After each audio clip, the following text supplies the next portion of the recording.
health, dental, and Action has created a positive team environment for over 50 years. Apply online at actionlincoln.com. Wall-to-Wall Wine and Spirits is now open in Lincoln. Shop our expansive collection of wine, beer, spirits, and cigars at 5040 North 27th Street. From top-shelf liquor to crowd-favorite beer, Wall-to-Wall Wine and Spirits has a beverage for every taste and every budget. Plus, join our loyalty program to earn rewards and save on future purchases. Shop Wall-to-Wall Wine and Spirits at 5040 North 7th Street in Lincoln. That's 5040 North 27th Street. Guys, it's that time again. Another 10-week challenge at Farrell's Extreme Bodybuilding is starting on July 8th. I joined Farrell's a little over a year ago, and with their help, I've lost over 125 pounds and can confidently say I'm in the best shape of my life. The 10-week challenge combines kickboxing, strength training, and nutrition coaching in a way that is approachable and achievable for any skill level. And ticket listeners, you can get $150 off the cost of enrollment. Head to theticketfm.com and click on the banner on the homepage for more. Farrell's Extreme Bodybuilding at 70th and Vine or 40th and Yankee Hill. The wait is almost over. The Guardians of Freedom Air Show is the hottest event in the area. Come to the park on Saturday, August 26th and Sunday, August 27th. Elevate your air show experience with tickets to the premium seating tent, padded seats, meals, and more for just $125. Premium tickets are going fast, so buy yours today. To purchase premium tickets and for more information, visit LincolnAirShow.com. We'll see you at the Guardian Freedom Air Show in late August. Hey, moms and dads, bring the whole crew to a Salt Dogs baseball game and unleash the fun. Visit Haymarket Park all summer for fireworks Fridays, souvenir Saturdays, Sunday family fun days. With 50, you get a home run with group discounts. When you need an outing the whole family will enjoy, unleash the fun with the Salt Dogs. Call 402-474-2255 or visit saltdogs.com for tickets. If you're in Lincoln, Waverly, or the surrounding area, listen up. Select Plumbing gets it right the first time on a variety of issues for your home and business, including general plumbing, water heaters, faucet and fixture repair, underground sewer and water repairs, backflow testing, and more. Keep your property free from leaks and other issues. Call today for a free estimate at 402-560-6197. Plus, they're hiring service plumbers. If you're in Lincoln, Waverly, or the surrounding area, contact Select Plumbing to inquire at 402-560-6197. This is Lincoln's home for sports talk on the FM dial. The home of Kansas City Royals baseball. KNTK FM Firth, 93.7 The Ticket. This is Bud Seinhorst, President and CEO of LIBA, the Lincoln Independent Business Association. Join us every Saturday from 9 to 10 a.m. on 93.7 The Ticket for the LIBA Business Hour, as we discuss local business and highlight those who are thriving in the Lincoln area. It's the LIBA Business Hour from 9 to 10 a.m. on 93.7 The Ticket and theticketfm.com. Junior Achievement of Lincoln inspires and prepares young people for success. Learn more about the people involved in the organization and the success stories over the years each Thursday from 7 to 8 p.m. for the Junior Achievement Hour on 93.7 The Ticket and theticketfm.com. This is On the Block with Strick and Austin. Nebraska Basketball Hall of Famer and 9-year NBA vet, Eric Strickland. Strickland for three! And you're going to go out of here as the Big 8 tournament champion. Middle school basketball coaching legend and Duke basketball shooting coach in his mind, Austin Orman. Coming at you live from the heart of Lincoln, America. On air and online at theticketfm.com. Brought to you by Mary Ellen's Food for the Soul. This is On the Block with Strick and Austin. It is On the Block. It is not Strick and Austin. I'm Austin Norman. He's Jake Bachhoven, filling in for Strick, on his way to Las Vegas Summer League. DP and Rico headed out there with them as well. I believe DP and Rico are boots on the ground in Vegas by now, or at least close to it. Strick, I think, is just about to head out, and he'll get there this evening. Before we get the show started, we do have to acknowledge that we do come to you with heavy hearts and may be a little distracted today. Yesterday, we cut off our local programming at 4, so we could go rally around Mark Onweiler, Olivia, their family, their friends at Jordan's visitation. And today was the funeral service. That's why you had early break with Sip and Jake. Took some time off so the Ticket family could, again, rally around the Onweiler family, be at the funeral. Thoughts and prayers always, to the Onweilers. I'm a big believer in the power of prayer. If you're someone who prays a lot, now's a great time to do it for Mark, Olivia, their family. If you haven't prayed in a while, now's a great time to do it for Mark, Olivia, their family, peace and comfort. And if you've never tried praying before, great time to do it for Mark, for Olivia, their family. That's the prayer aspect of it. The thought part of it, also something we can act on, right? Think about Mark, think about Olivia, but what does that mean? What do you do with it? It means you hold your family close, right? You hold them tighter. You give them a hug. You cherish those memories more. You put the phone down. You talk to them. You create those memories. You cherish them.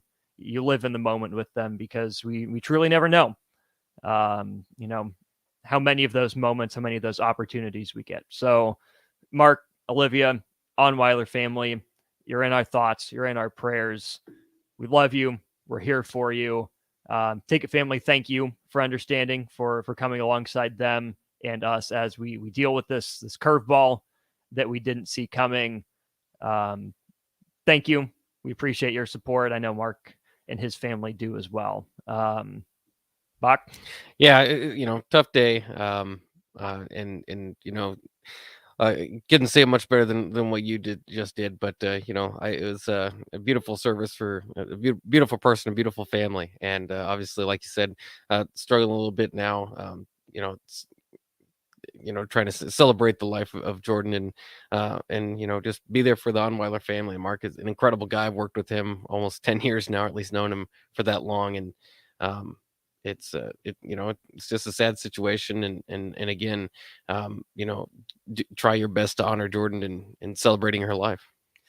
Absolutely. So it's going to be tough to transition to talk about sports for the next couple hours with all that going on, but we're going to try. This is, of course, On the Block here in 93.7 The Ticket, brought to you by Mary Ellen's Food for the Soul. Big thanks to Charles and his crew for the work that they do every day. They're back open today, open yesterday through the weekend, so make sure you go down and check them out. What's on the lineup for today? We got a lot to get to. We'll talk some Husker football and some college football here in hour number one. And Buck, you're going to play the shootout. All right. When's the last time, if ever, you've played the shootout? I'm usually the one asking the questions, but I think I've done it a few times, and I'll say this: I feel pretty confident because I'm usually pretty good at trivia, so I'll look forward to it. Excellent. I'm not going to spoil what it is, so you have to remain on the edge of your seat. Yes, that's for right. What the topic is. And then today in 2019, Jimmy Butler traded from Philadelphia to Miami.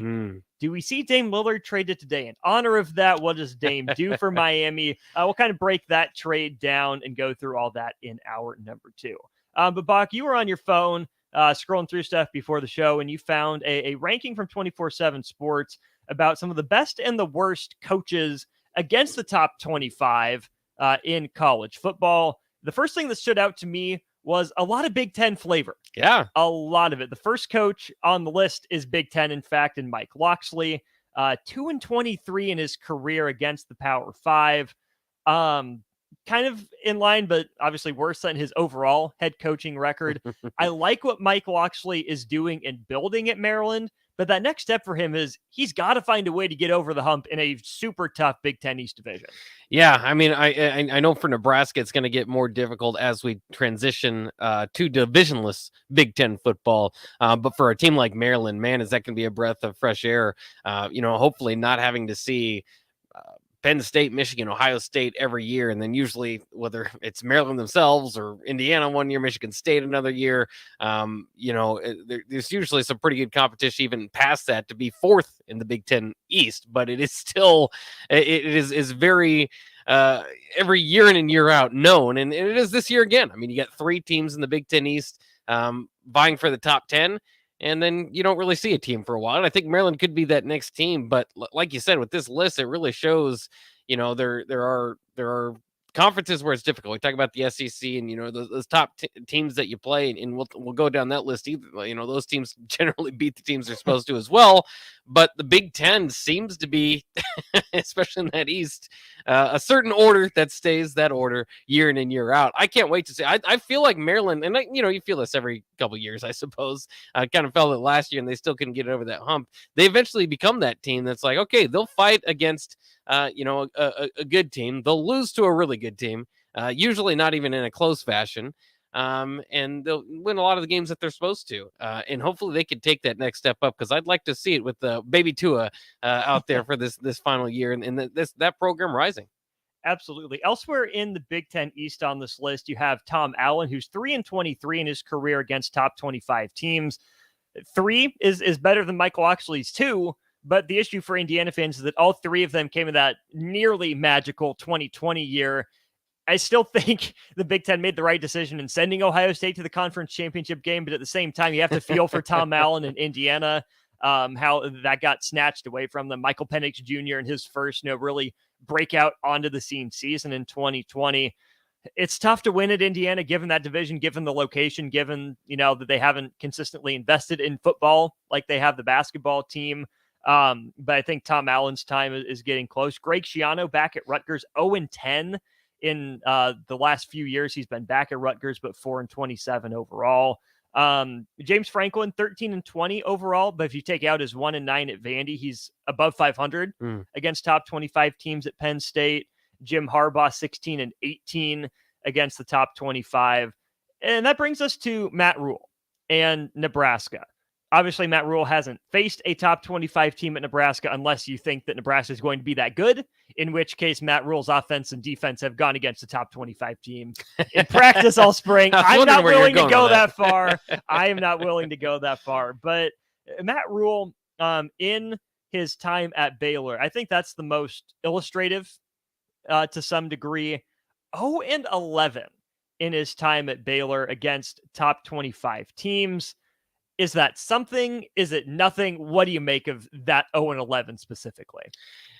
I think it's something, I think it's something that we talk about when you look at coaches and who's checking off all the boxes, and he checked off a lot of the boxes. There were some concerns and some things, and it's hard to get the perfect candidate, right? Not only for just one job. Even if you do get a guy that checks all the boxes, it's not guaranteed to win. Otherwise, it'd be a simple formula to figure out who should be the next coach. But you talk about the concerns for Matt Rhule coming in, obviously not being in college football for a couple years, the landscape kind of changing there. First year lack of success was one that I looked at, but it is, it's all overall kind of the program building idea. But do you hit a point to where the program is built, but it can't get over the hump? And Matt Rhule didn't stay at Baylor long enough to know that. We just know that he didn't quite get the big wins at Baylor that you need, even the one big upset against a top 25 team. So his record overall against top 25, 2-16. That's 11%. It's not great. It is a concern, I think, moving forward. But I think with a list like this, it's obviously, it's just kind of like, we'll get to that when we get to that, right? It's more like, all right, well, Matt Rhule is supposed to get this team, and whether it's this year or the next couple of years, you think of the program, get it back to basically where Bo had it, minus, some of the Bo problems that you had there. And so, I think it will eventually become a concern, because it's tough to look away from. But again, when you talk about what he inherited at Baylor specifically, or at Temple, you're not favored in those games, obviously. Right. When you look back at the Baylor tenure, there's not really a through line you can draw to say, well, he played this team better than this team, or he played better at home or on the road. There were close games at home and on the road. There were blowouts at home and on the road against some of the same teams. That first year in 2017, they hosted number 3 Oklahoma, lost by 8. Respectable showing, 49-41. Then you go to Oklahoma State, who's ranked number 14th, you lose by 43. You host number 23 West Virginia, you lose by 2. You go to number 10 TCU, you lose by 23. Super mixed bag. The next year, after you lose by 1 possession to Oklahoma at home, you go to Norman, get blasted by 33. You go to Austin, lose to Texas by 6. The same West Virginia team you lost to by a pair of points the year before, you lose by 44. Okay. 44 points. And then you go to Iowa State, who's ranked number 23, and you lose by 14. Then in 2019, the 3 games were all in the back half of the season. You host number 10 Oklahoma as you're a top 12 team yourself. You lose it by a field goal. Okay, coin flip game, you're competitive, you're in it to the end. You then have a rematch with Oklahoma in the Big 12 championship game in 2019, lose that one by a touchdown. Okay, 1 possession game. And then in the Sugar Bowl, you lose by a couple possessions to Georgia. In that 2019 Georgia team, of course, helping set the stage for the playoff run in 2020, then the back-to-back championships in 22 and 23. So I think what that tells me is they built, right? The mixed bag the first couple of years. Then by year 3, I know they lost them, and it's a win-lose business. It's black and white. You play to win the game, as Herm Edwards would say. But they at least took a step in the right direction. We know Nebraska struggles in close games recently. I think that's a different animal, right? Because those you're rated in the top 15, and then it just comes down to essentially a coin flip, a play or two here or there. I think that's a positive-ish sign. Yeah. And some of those losses too. There's a difference between losing to a ranked upstart, I don't know, Kansas or whoever got in last year, and then Oklahoma or Georgia. Right. So a lot of those teams are, in West Virginia, kind of aside, and I know they played them a few times, but in a lot of those games being close. So, I think it's not an overwhelming concern. It just doesn't look good. It's not a stat that you're going to say, oh, well, that's going to make things all better, down the line, is that he can go in there and win top 25 games. Again, got some done at Temple, which is, a pair of top 25 victories. I think it comes out to 2-5 there. That's pretty good for being at Temple, and where their program was is building it up. So, I don't think it's too alarming. It is something to kind of consider, but it will also kind of be for him. And when Nebraska, say when, not if, gets those victories, it'll be kind of refreshing for him too. So I think that can kind of be good, in different ways. So, I think it's something to kind of monitor. But I don't know if that's this year, right? You're not supposed to win top 25 games this season. The one game that I think we all know for sure is going to have a top 25 team, and at Michigan, I don't think I've seen anybody pick or even have any sort of hope that Nebraska will beat Michigan. Now, as the game arrives, I think hopefully by then we'll have some sort of hope. But it's crazy just kind of thinking where Nebraska is as a program with Matt Rhule kind of taking over. It's a 3rd straight year with a 3rd straight kind of facelift or fresh coat of paint or whatever it is. So the stability of the program's not necessarily there. You're trying to start that this season, and I think that it will be worth monitoring though too, because I think if you want a 9-win season, good luck. We'll see if that happens. Probably not. But I do think that maybe something like this where, you can kind of mutually get something done with your Matt Rhule, and if you're Nebraska, maybe you don't win 9 games. Maybe you win 5 or 6, but you get a top 25 victory, get an upset in there. I think that would be possible. It's hard to say without seeing this team. I don't know what this team's going to look like, but just given Matt Rhule's history doesn't lean into it too much, but I think that would be something that would kind of be an additional, okay, this is a little bit different than the runs he's had at Baylor and Temple. Right. So the 2 wins that Matt Rhule does have over top 25 teams, the first one came in year 2 at Temple, only played 1 top 25 game that year, and they beat number 21 East Carolina by 10, then went 0-2 in 2015. 2016, just again, in the American Athletic Conference, only 1 top 25 opportunity. It was on the road at Navy, who was ranked 20th. They beat them 34-10. Really controlled that game. Something else interesting to look at was how did he do in the first years at both these places? 0-3 in that first year. Number 14 Notre Dame beat him by 3 touchdowns. Same for number 7 Louisville. But then by the end of the year, they lost by a field goal in overtime to number 15 UCF. And then we went over that mixed bag at Baylor. You mentioned the Nebraska schedule, what it looks like. Michigan for sure on that list. What are the other possibilities? Is Illinois that next week ranked in would that be week 6? Yeah, week 6, Illinois ranked maybe? Could be. I think that's a possibility. I don't know if they're not going to be preseason ranked, so they'd have to work their way in there. Michigan State, no. No. Maryland by week 10, probably 11, not. probably not. Wisconsin, maybe. They're a preseason darling. That's a year 1 too. I feel pretty good that Iowa will be ranked, though. Mm. It pains me to say, but You think I was gonna head for a good year? I think they're headed for a winning the West year. Yeah, Unfortunately, I could see it. Yeah, Minnesota might play its way into that conversation depending on how Callie McManus comes along, but they won't be ranked, in 56 days, whatever that is, when Nebraska and Minnesota kick off. Wisconsin, I don't know, but Iowa, I think, has enough back on defense, even with the pieces they lost. Mhm. And I am on record as believing that Cade McNamara is the best quarterback in the Big Ten West. Wow. I don't think it's very close. Mhm. I think he's a better version of Hudson Card. I don't think he has the natural, physical abilities that Jeff Sims does, but I think Cade McNamara is a better quarterback right now, right? He'll take care of the ball. He'll make the right decision, has enough arm strength, has good touch. You add Eric All to that conversation, the transfer wide receiver from Ohio State in that mix as well. They're excited about their running backs, and I trust their offensive line to bounce back. So for me, it's Iowa at the top of the West, and that's a top 25 game for Nebraska in Lincoln at the end of the year.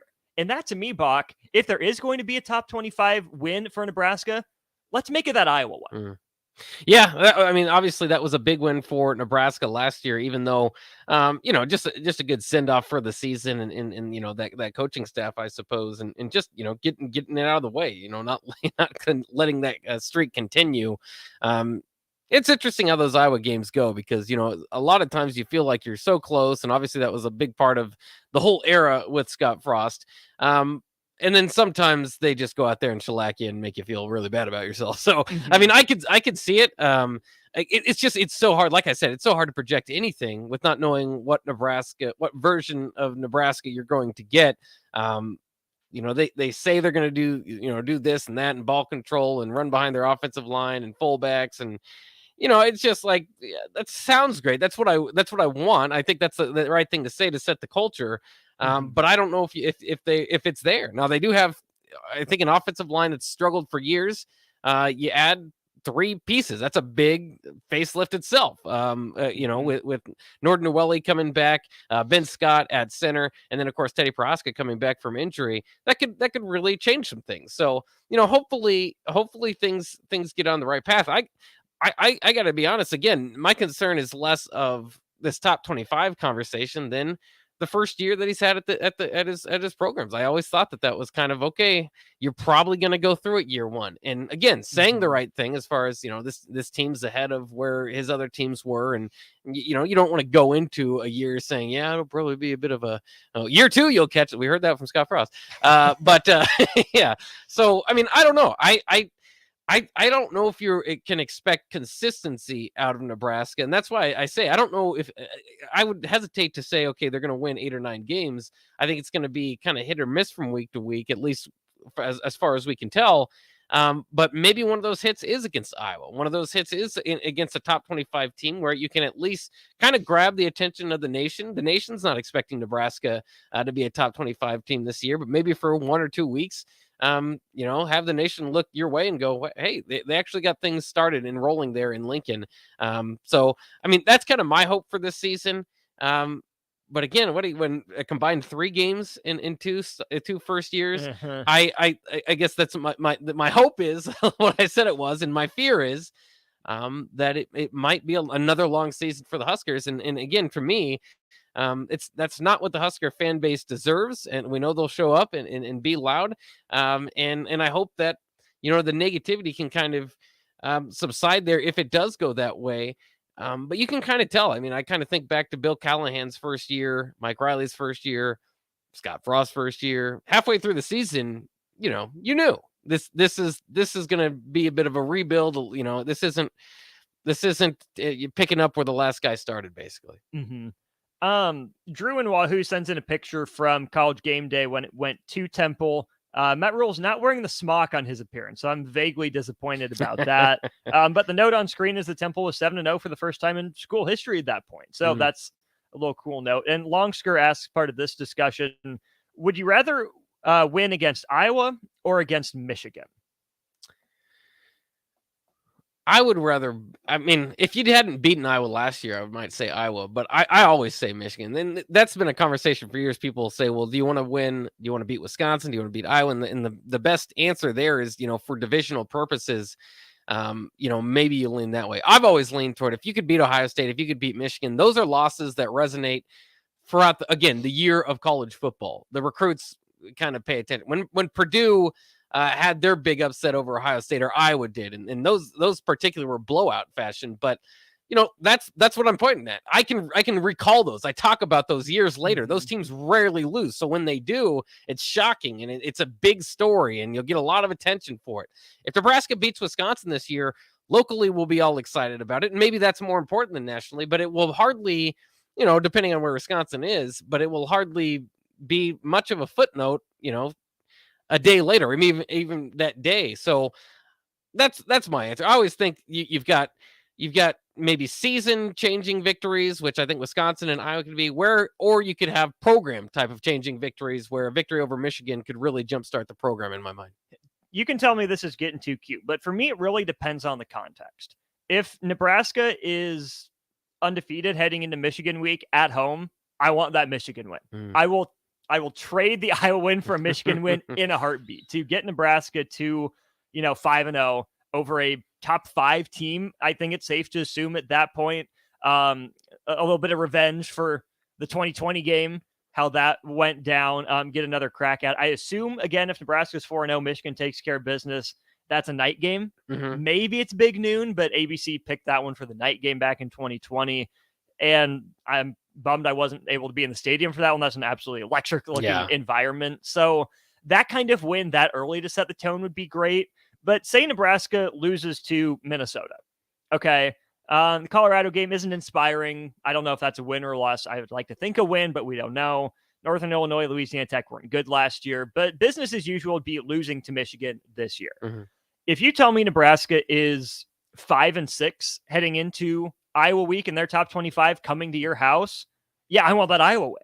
I absolutely want that Iowa win, especially if, you beat Wisconsin the week before. Can you get both of them in the same year? If you lose to Wisconsin the week before, you kind of lost that narrative battle. Can you bounce back and, take it out on Iowa there? So I think you're onto something in the context of the season versus the program.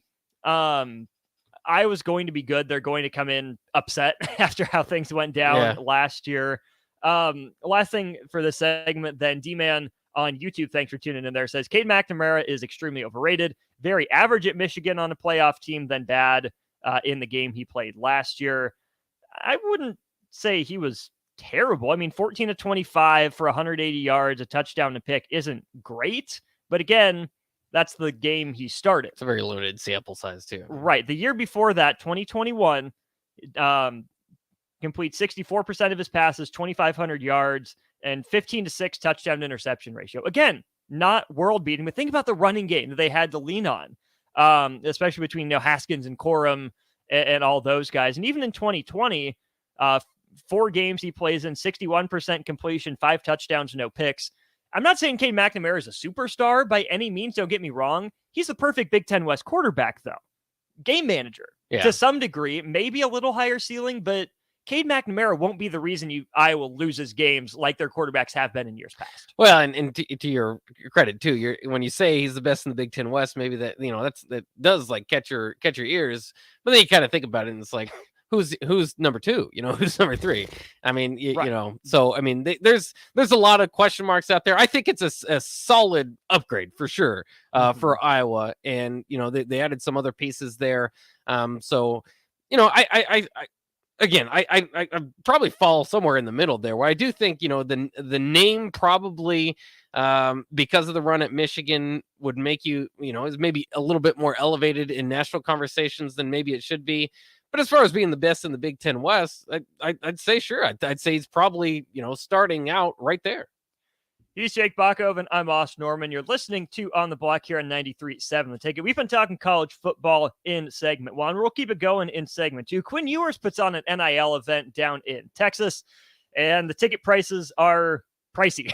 We'll talk about that. What Huskers would you pay this amount of money to go to an NIL event for? And also the Big 12's media preseason poll was released. Where do the newcomers fall? Where do the soon-to-be exitees in Texas and Oklahoma land in this preseason poll? We'll talk some Big 12. We'll talk some NIL next on the block. This is Bud Seinhorst, President and CEO of LIBA, the Lincoln Independent Business Association. Join us every Saturday from 9 to 10 a.m. on 93.7 The Ticket for the LIBA Business Hour, as we discuss local business and highlight those who are thriving in the Lincoln area. It's the LIBA Business Hour, Saturdays from 9 to 10 a.m. on 93.7 The Ticket and theticketfm.com. Hey, moms and dads, bring the whole crew to a Salt Dogs baseball game and unleash the fun. Visit Haymarket Park all summer for fireworks Fridays, souvenir Saturdays, Sunday family fun days, and more. With 50 home games, even weekdays can be unforgettable. Planning an event? Make it a home run with group discounts. When you need an outing the whole family will enjoy, unleash the fun with the Salt Dogs. Call 402-474-255 or visit saltdog.com for tickets. If you're in Lincoln, Waverly, or the surrounding area, listen up. Select Plumbing gets it right the first time on a variety of issues for your home and business, including general plumbing, water heaters, faucet and fixture repair, underground sewer and water repairs, backflow testing, and more. Keep your property free from leaks and other issues. Call today for a free estimate at 402-560-6197. Plus, they're hiring service plumbers. If you're in Lincoln, Waverly, or the surrounding area, contact Select Plumbing to inquire at 402-560-6197. Ironhide Construction is hiring. They're looking for hardworking, self-motivated individuals who are team players. Ironhide Construction has openings for an experienced project manager, estimator, apprentice, skilled laborer, and erector or installer. They will train the right people and make sure you understand the position and requirements. At Ironhide Construction, it's own it, be honest, and do it right. Apply today and learn more about their other benefits at ironhideconstruction.com, where they're committed to you every step of the way. Rashawn Jackson here for Bauer Underground, who has been serving local contractors and utility contractors all across the state since 1997. When you see the black and white trucks, you know the baddest dudes in the business have arrived. Bauer is currently looking for equipment operators, laborers, diesel mechanics, and aerial linemen. Brotherhood, built on hard work, authentic people, and pedigree of success. Bauer, a family-friendly company who reminds you, go Big Red!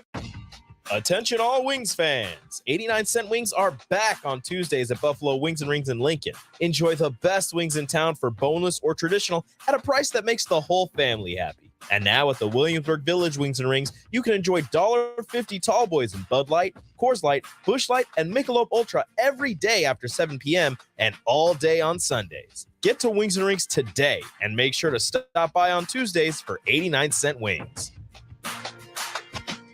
Guys, it's that time again. Another 10-week challenge at Farrell's Extreme Body Shaping is starting on July 8th. I joined Farrell's a little over a year ago, and with their help, I've lost over 125 pounds and can confidently say I'm in the best shape of my life. The 10-week challenge combines kickboxing, strength training, and nutrition coaching in a way that is approachable and achievable for any skill level. And ticket listeners, you can get $150 off the cost of enrollment. Head to theticketfm.com and click on the banner on the homepage to learn more. Farrell's Extreme Body Shaping at 70th and Vine or 40th in Yankee Hill.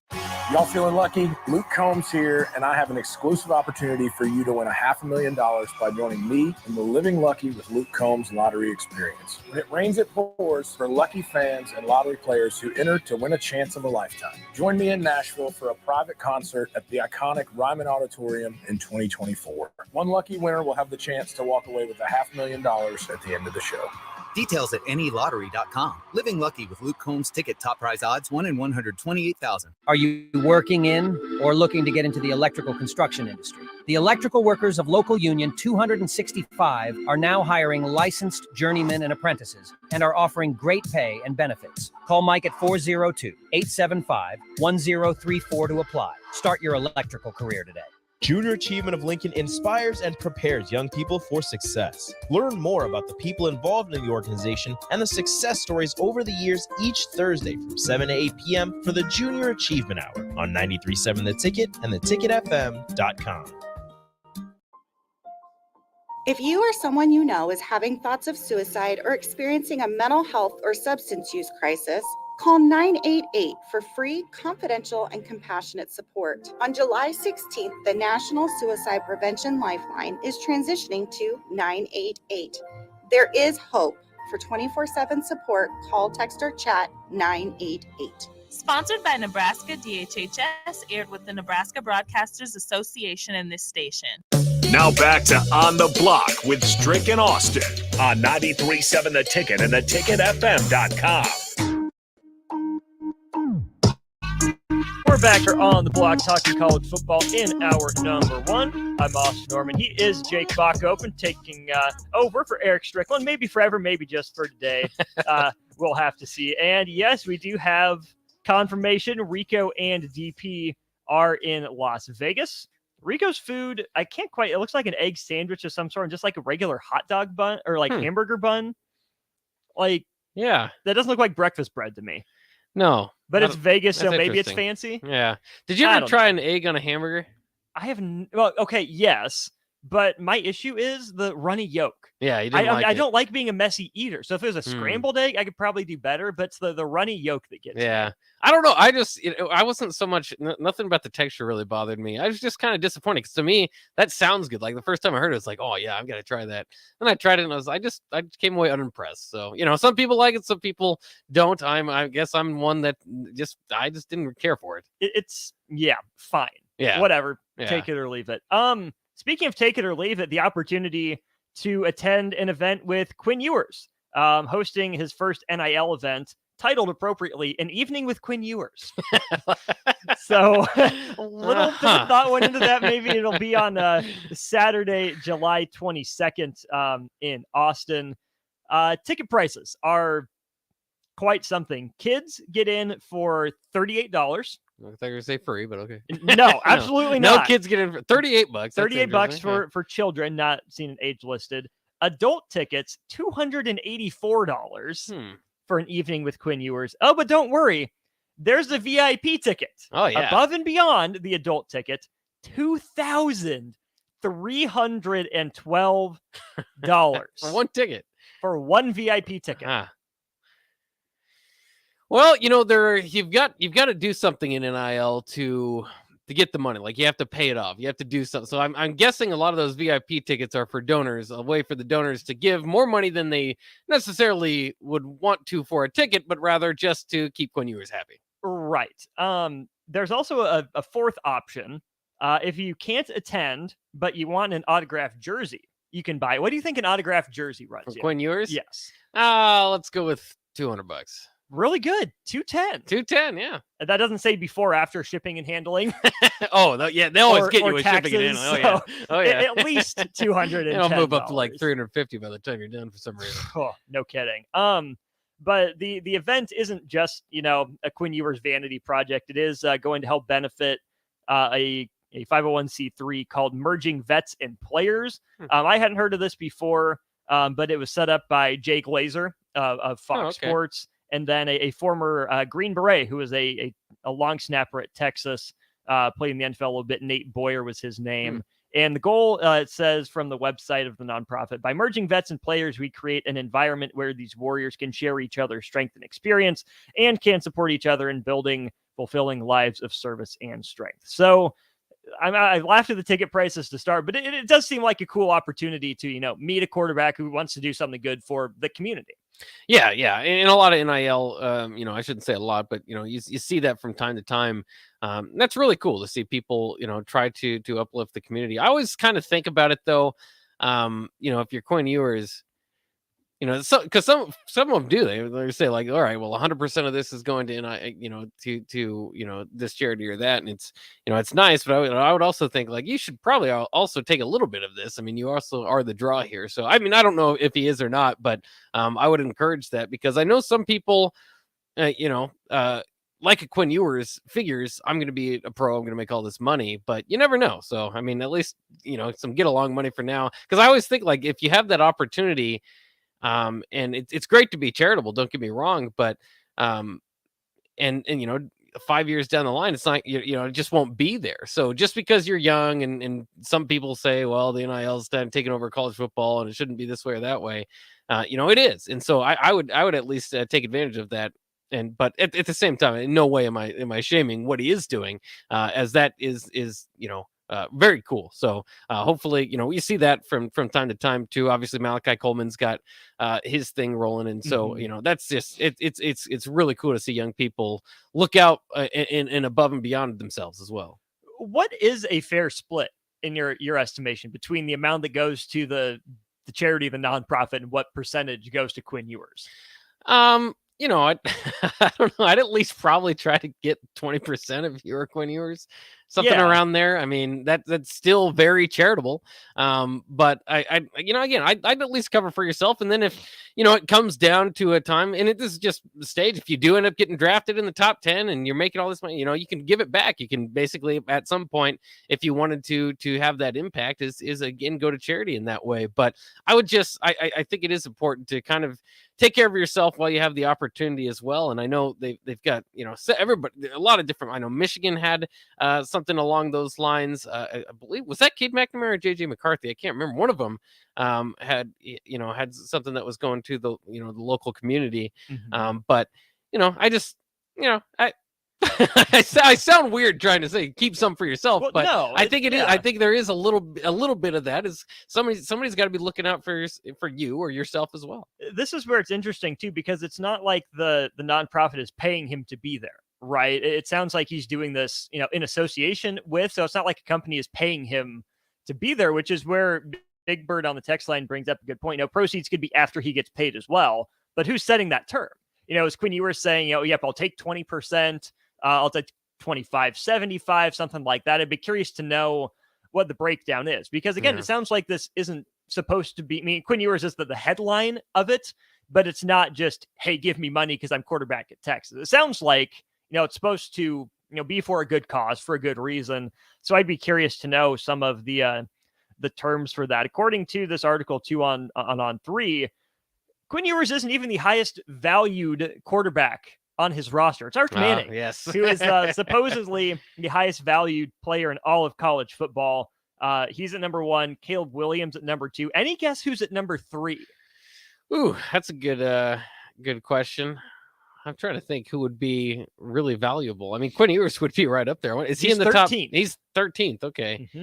I'm trying to think of major markets, because we lost a lot of our big time quarterbacks, the Bryce Youngs, the CJ Strouds. Was it Drake May at North Carolina? Drake May is number 4. Number 4. Very close. Bo Nix at number 5. Number 3 and number 6 both play at Colorado. Okay. Travis Hunter at number 3. Shedeur Sanders at number 6. That's a little surprising.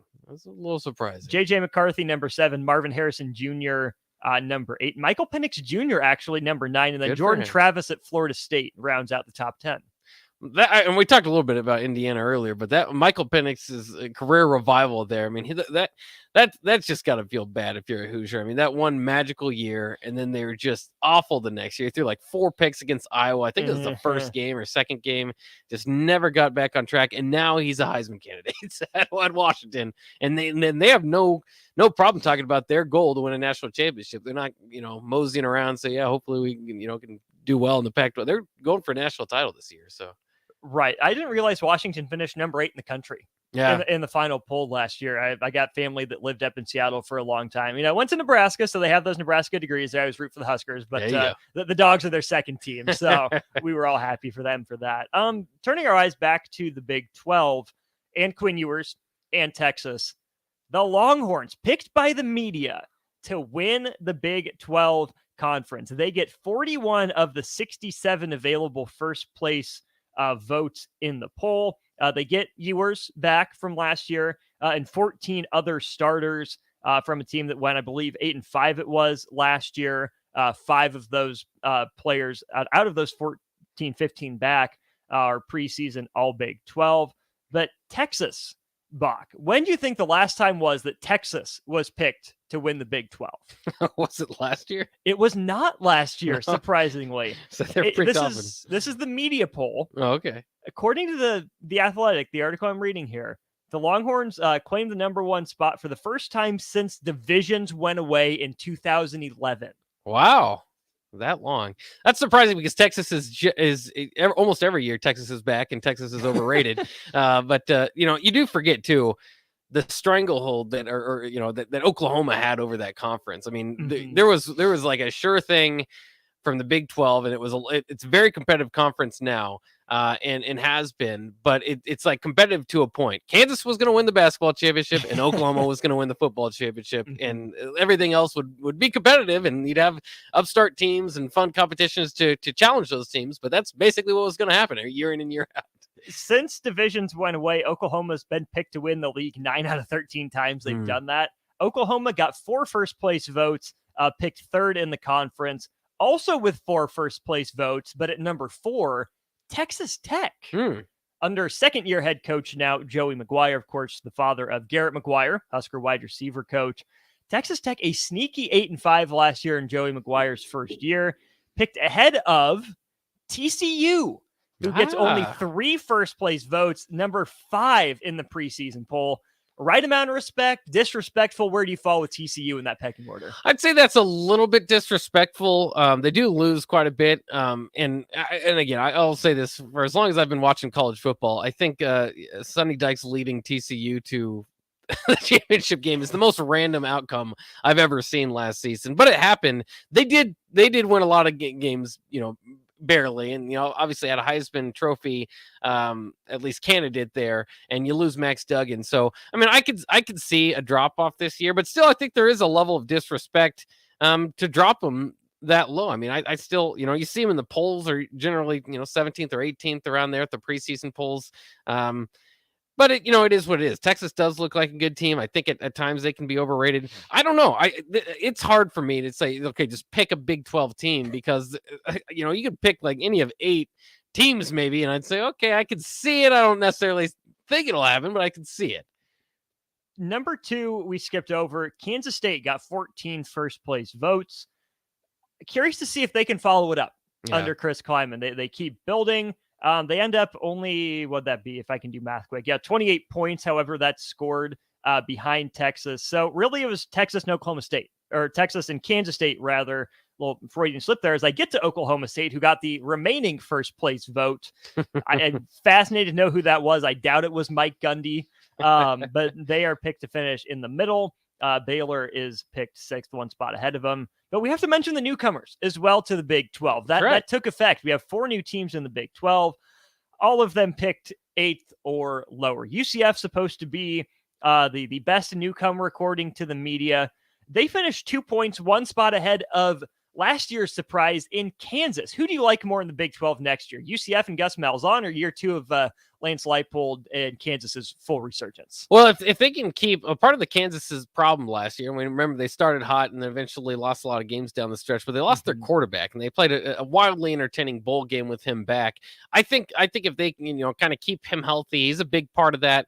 They could be fun. Both teams, though, I want to see that game, because it'll be 55-50. Neither team cares too much for defending almost at all. I think Kansas allowed almost 30 points per game, so that could be like a big jump if they can get something going on there.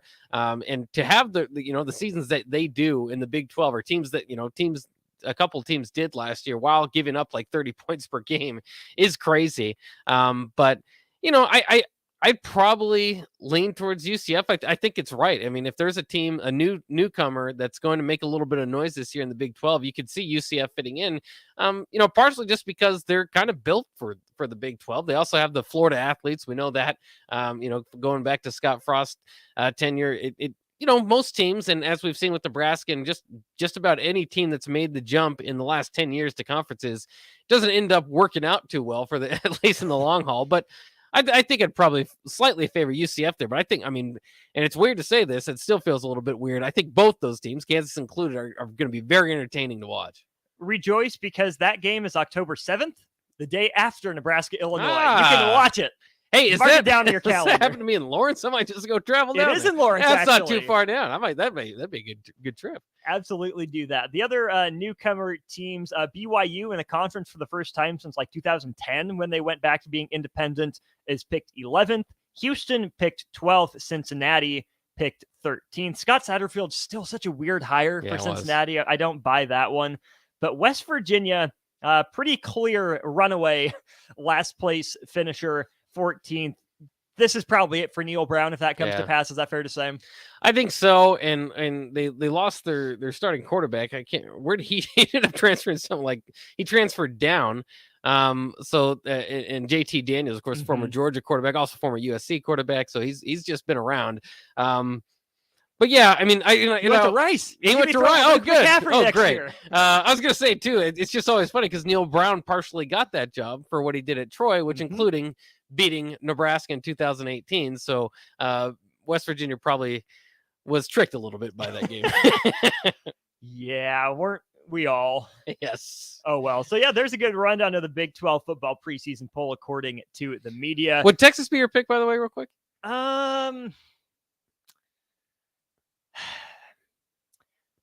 I can see where they're coming from. I would probably give Kansas State the slight establishment lean to that regard. Texas has got to prove they can do it. Kansas State has at least been in that conversation. I'd probably flip Kansas State and Texas, which again isn't a huge jump. Oklahoma, curious to see what they look like. I think they're a little more of a dark horse than they usually are in this. Yeah. Texas Tech, I don't give that good a shot to win it. I would put TCU ahead of Texas Tech. But I think generally speaking, they're in a right-ish order. But yeah, give me Kansas State. Yeah. And just to contextualize too, what Chris Kleiman did last year, obviously he's been there, 5-6 years, something like that. Bill Snyder, throughout all his time at Kansas State, won 2 conference titles. And now Chris Kleiman's won 1. So, if they get another one, you're talking rarefied air there. Talking renaming the stadium and everything. I don't know if I'd go that far quite yet. Do it. Yeah. Do it. Get Bill Snyder's name off of there. Chris Kleiman is the new Bill Snyder. You heard it here first.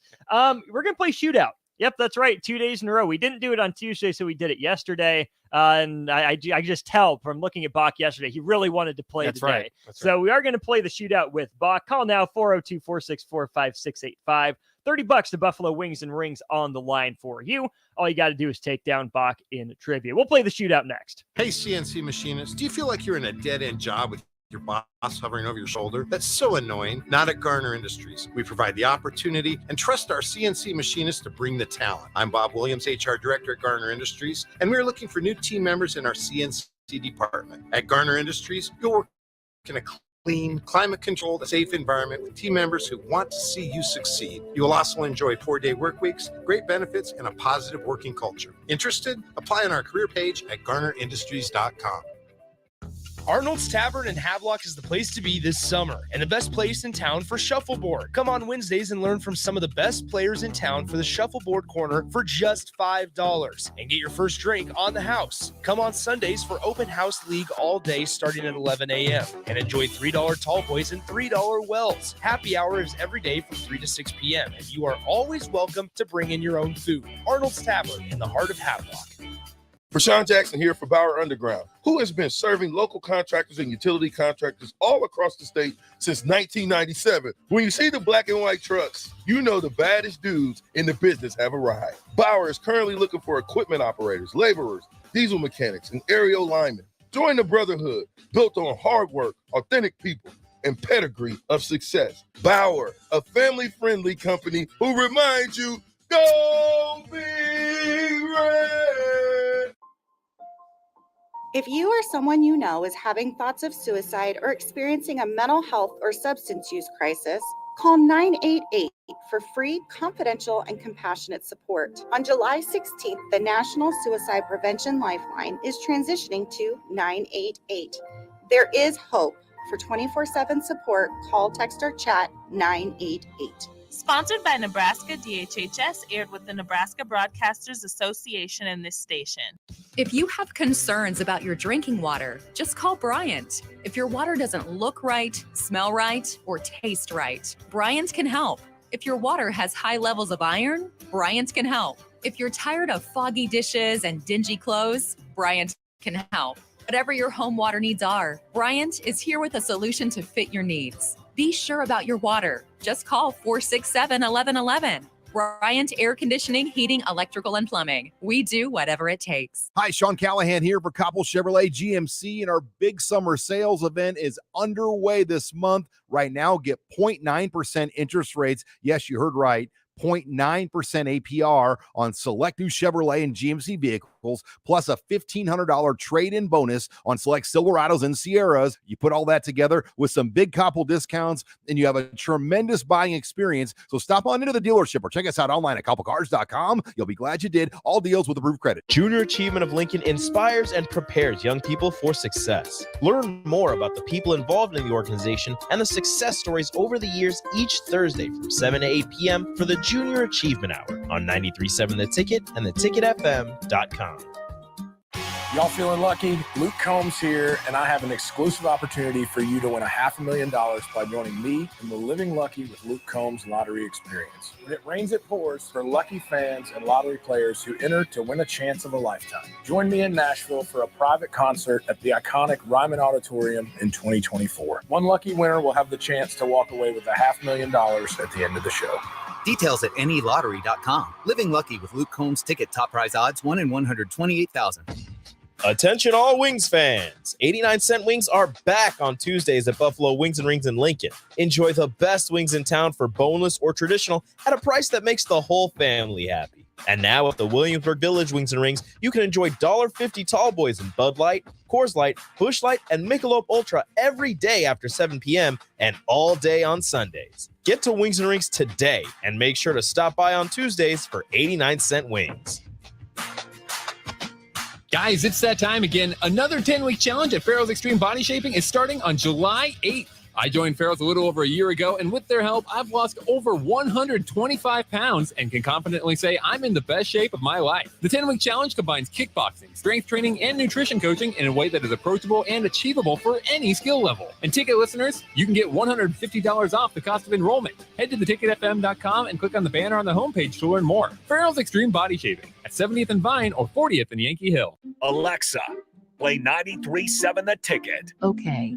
Playing 93.7 The Ticket. Alexa, turn down the lights. Dimming the lights. Alexa, order a pizza. The big one. All the toppings. Are you sure that's a good idea? Alexa. That's a lot of pizza for just one man. Alexa, just do it. Stop judging me, just do it. As you wish. Thanks, Alexa. You're my best friend.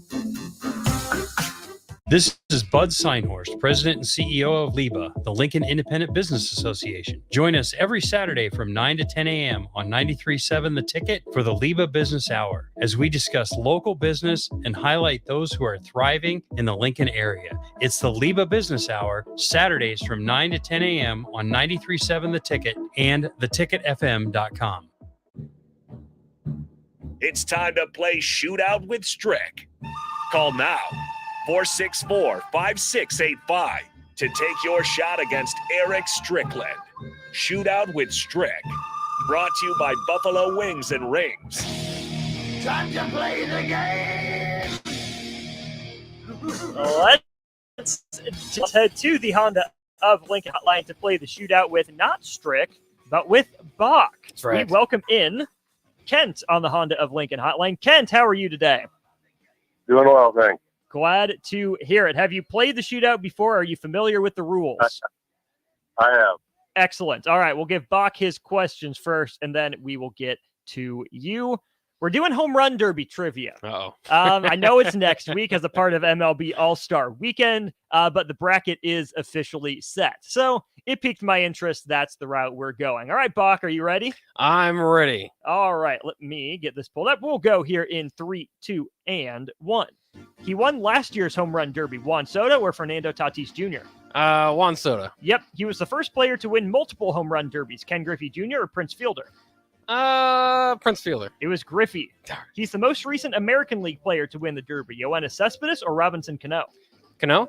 It's Cespedes. Yeah, and he's the most recent Hall of Famer to win the Derby. Ooh. I only get 10 seconds here. Gosh, at least throw something out. That's going to be like 5 or 6 years ago, then, right? Barry Bonds. I can't think of anything. It's not Barry Bonds. I gave you this one on purpose.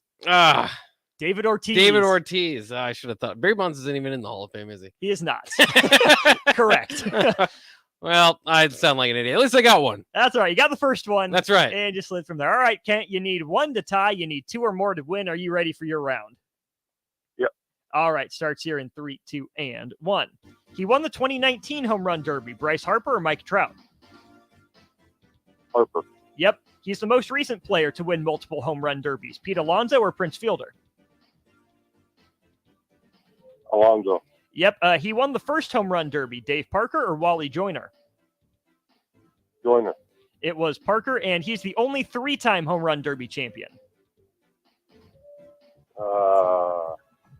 I'll just say Prince Fielder, but that's not right. What was that again? Sorry.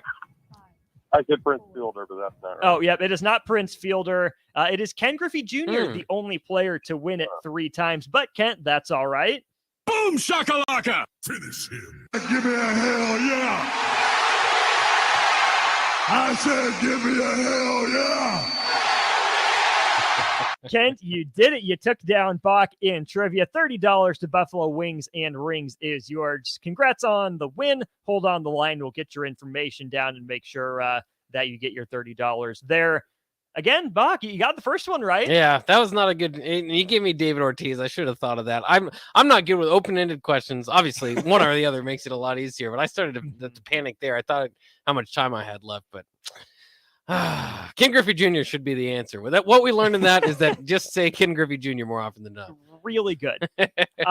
Just for fun, I'm going to ask you the tiebreaker question. Okay. No pressure, no right or wrong No. here. Just for our own edification on this one. How many players have won Major League Baseball's Home Run Derby in their home stadium? Oh, okay. The Derby dates back to 85 or 86. Let's go with 3. You nailed it. Nice. 3 is right. Any guesses on who they are?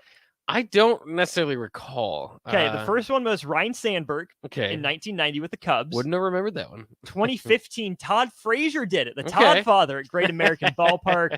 And the most recent one, Bryce Harper as a member of the Okay. Nats in 2019. Yeah. I don't know. I don't. Do you remember Home Run Derby champions pretty well? I mean, would you have done pretty well in this, do you think? I'm glad I didn't have to guess, I guess. I know Pete Alonso's hit a lot of dingers. Yeah. Vlad Guerrero had that really good round. I remember a couple of them. But it just came across the Twitter feed. I'm like, Yeah. we No, found it's great. I love the Home Run Derby. I just don't know. Like, it's just one of those things that, after I watch it, I just kind of probably forget about it. I don't Right. know. Set it, forget it. I Yeah. probably would have done better with Home Run Derby than Dunk Contest. Yeah. Well, the dunk contest is really lost its way. You don't have any stars anymore. At least the Home Run Derby, they've got Vlad Guerrero Jr. and some guys out there, so that'll be fun. And sometimes they don't even win. That's kind of the 3-point competition now in the NBA. Now that's where the stars go. Absolutely. Good stuff in hour 1. We're going to switch gears in hour number 2. 6. No, not 6. I can do math. Back in 2019, it was Jimmy Butler being traded for Damian Lillard. What has that meant for the Sixers? What has that meant for the Heat since then? Dame Lillard, is he the next guy to the Heat? He wants to go there. Will Portland give in? We'll talk a little bit about that. And then an interesting discussion I saw as well, the best 2-man games in sports history. Not just the best duos, but who are the 2 players that melded the best together, really amplified each other the best on the court? Drop those in the comments section on the Sartor Heyman text line. Let us know your thoughts. We'll get to that and more as we continue with hour 2 here on the block. Hey, CNC machinists, do you feel like you're in a dead-end job with your boss hovering over your shoulder? That's so annoying. Not at Garner. The opportunity and trust our CNC machinists to bring the talent. I'm Bob Williams, HR Director at Garner Industries, and we're looking for new team members in our CNC department. At Garner Industries, you'll work in a clean, climate-controlled, and safe environment with team members who want to see you succeed. You will also enjoy 4-day work weeks, great benefits, and a positive working culture. Interested? Apply on our career page at GarnerIndustries.com. This is Lincoln's home for sports talk on the FM dial. The home of Kansas City Royals baseball. KNTK FM Firth, 93.7 The Ticket. If you or someone you know is having thoughts of suicide or experiencing a mental health or substance use crisis, call 988 for free, confidential, and compassionate support. On July 16th, the National Suicide Prevention Lifeline is transitioning to 988. There is hope. For 24/7 support, call, text, or chat 988. Sponsored by Nebraska DHHS, aired with the Nebraska Broadcasters Association and this station. Are you working in or looking to get into the electrical construction industry? The electrical workers of local union 265 are now hiring licensed journeymen and apprentices and are offering great pay and benefits. Call Mike at 402-875-1034 to apply. Start your electrical career today.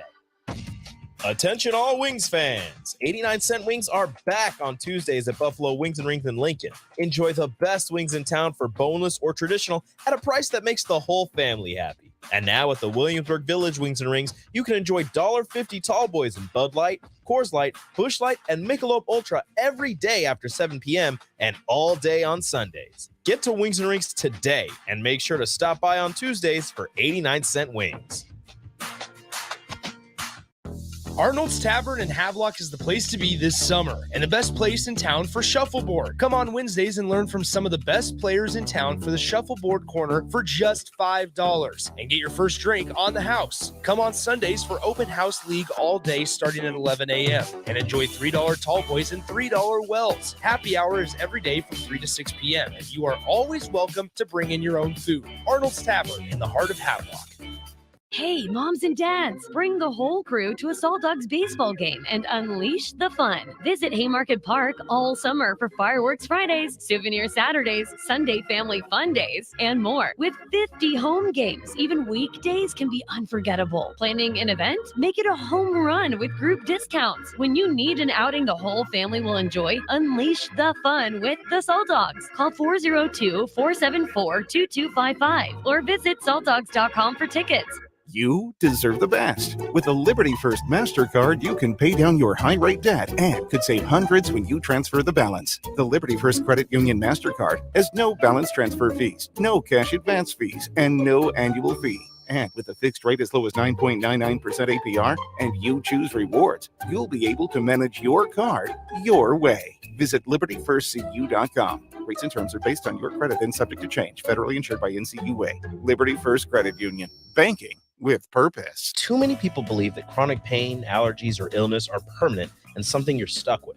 Novotny Nutrition and Wellness has been proving that narrative wrong for 29 years and changing lives for the better in the process. Their team is trained in the newest, most advanced pain-relieving techniques and ways to deal with toxins, allergies, pollution, and emotion that make you ill. Call today for a free consultation at 531-254-5695 or go to novotnynutritionandwellness.com. Novotny Nutrition and Wellness, located at 7th and Superior.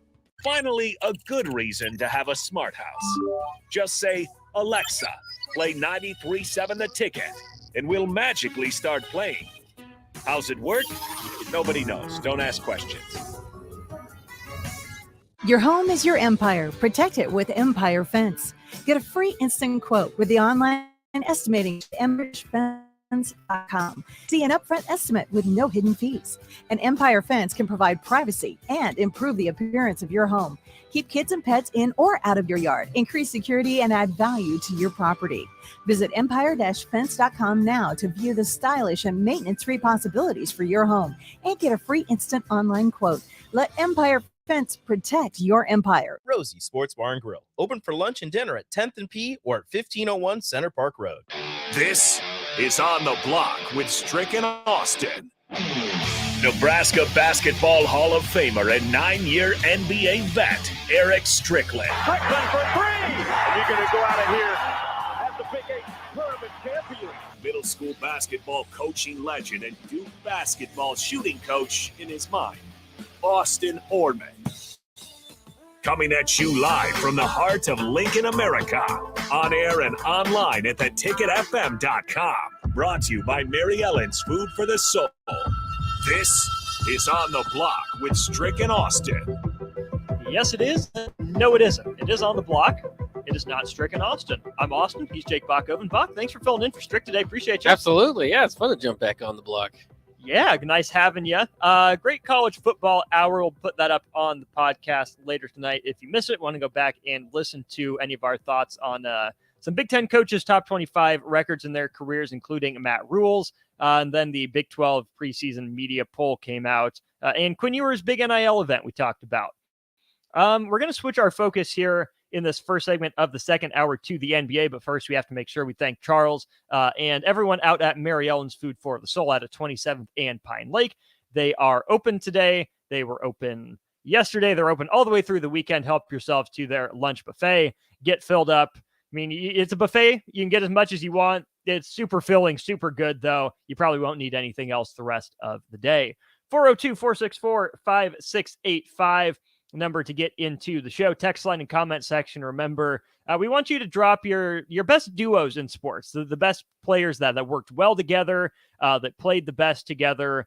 Let those names percolate. Get them to us. We'll talk about those in our next segment.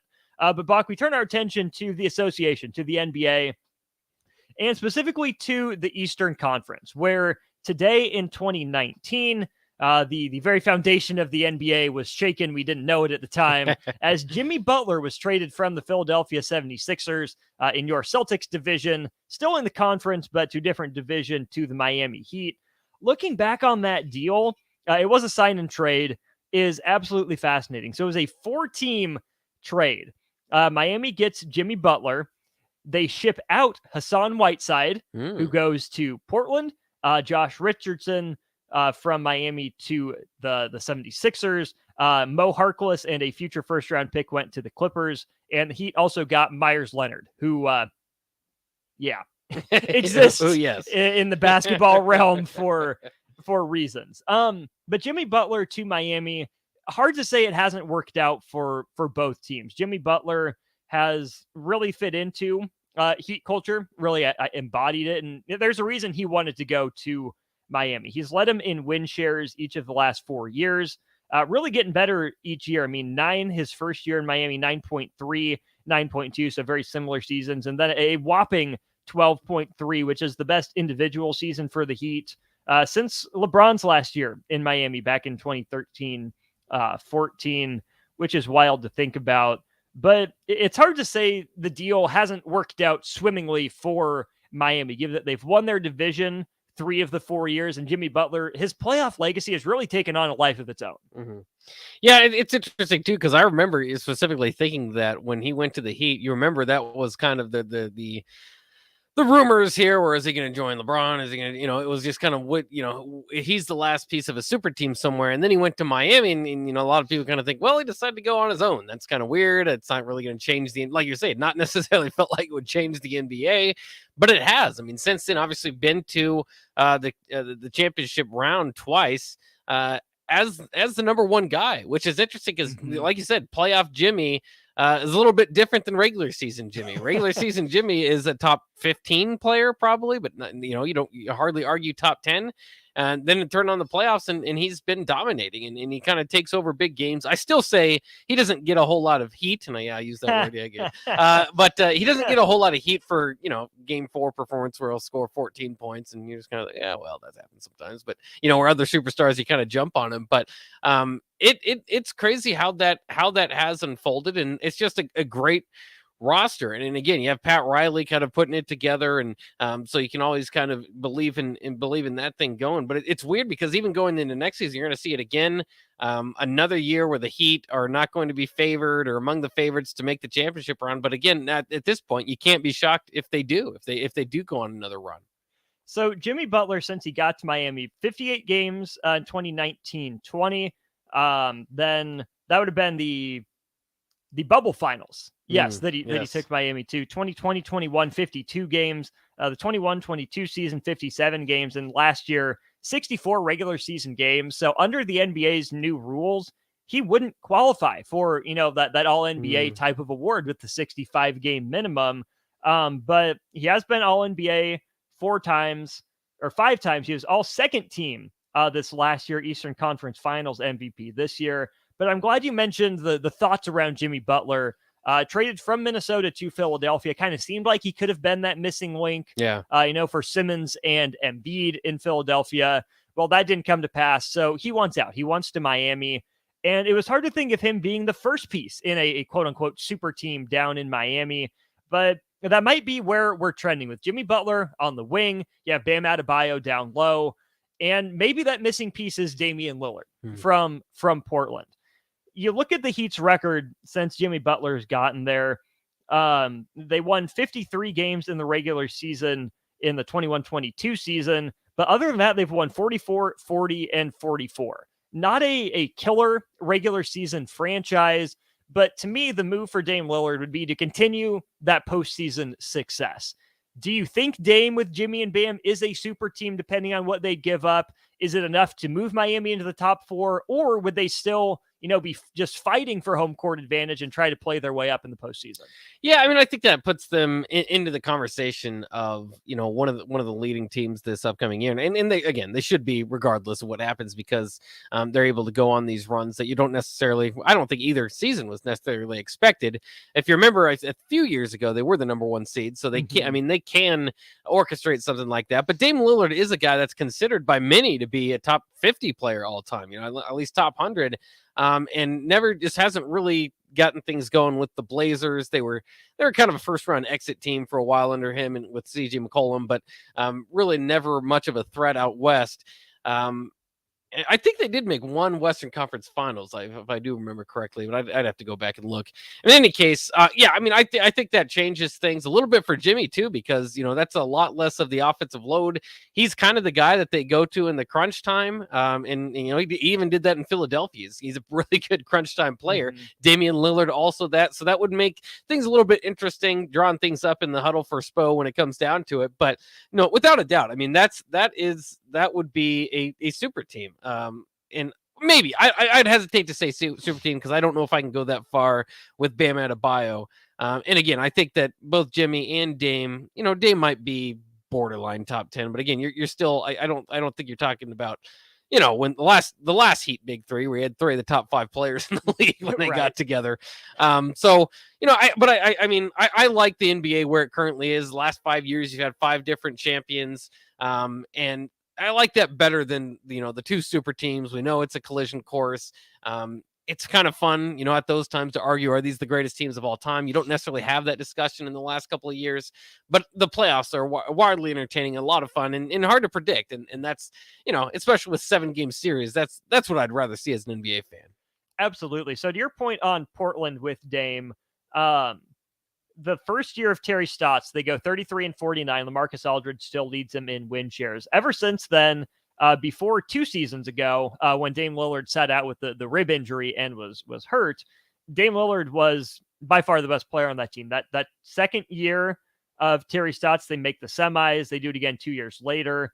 And then 2018-19, they make the conference finals. That's the year he hits that shot that Paul George says, that's a bad shot, we'll let him shoot that one. There's the dog pile and the famous picture of Dame staring up from it. The camera. They beat Denver in 7 that next series then, before getting swept out of the conference finals by Golden State, who would go on to lose in the finals themselves to Toronto in that team that got constructed. Right. Yeah. So since that Western Conference Finals run, they finish under 500, but lose in the first round of the playoffs in the 2019-20 season. In the shortened 2020-21 season, they end up finishing 3rd in their division, still make the playoffs, lose in the first round. And then they've gone a combined 60 and 104 over the last couple seasons with Chauncey Billups as head coach. I forgot he was still there. Right, yeah. I remember they hired him. I forgot that they retained him. Dame Lillard, the top player again this year by win shares. He clearly moves the needle, but then you have to run down the Eastern Conference and how that finished this year, I think, and all the changeover at the top. So the 1 seed this year by just a game was the Bucks. Miami's clearly not scared of them with what they did in taking them out in the first round. Your Celtics finished 2nd overall in the Eastern Conference, also bow out to Miami. How do you feel about these recent Celtics Heat battles that we've had recently? Well, they're fun, and it becomes a team that I don't necessarily want to see as a Celtics fan. I was worried about seeing them, getting the number 1 seed to begin with, and having to see them in the first round, which proved to be true. Not that I'm saying it called the Heat's run. I'm just saying that's a team that we didn't necessarily want to see.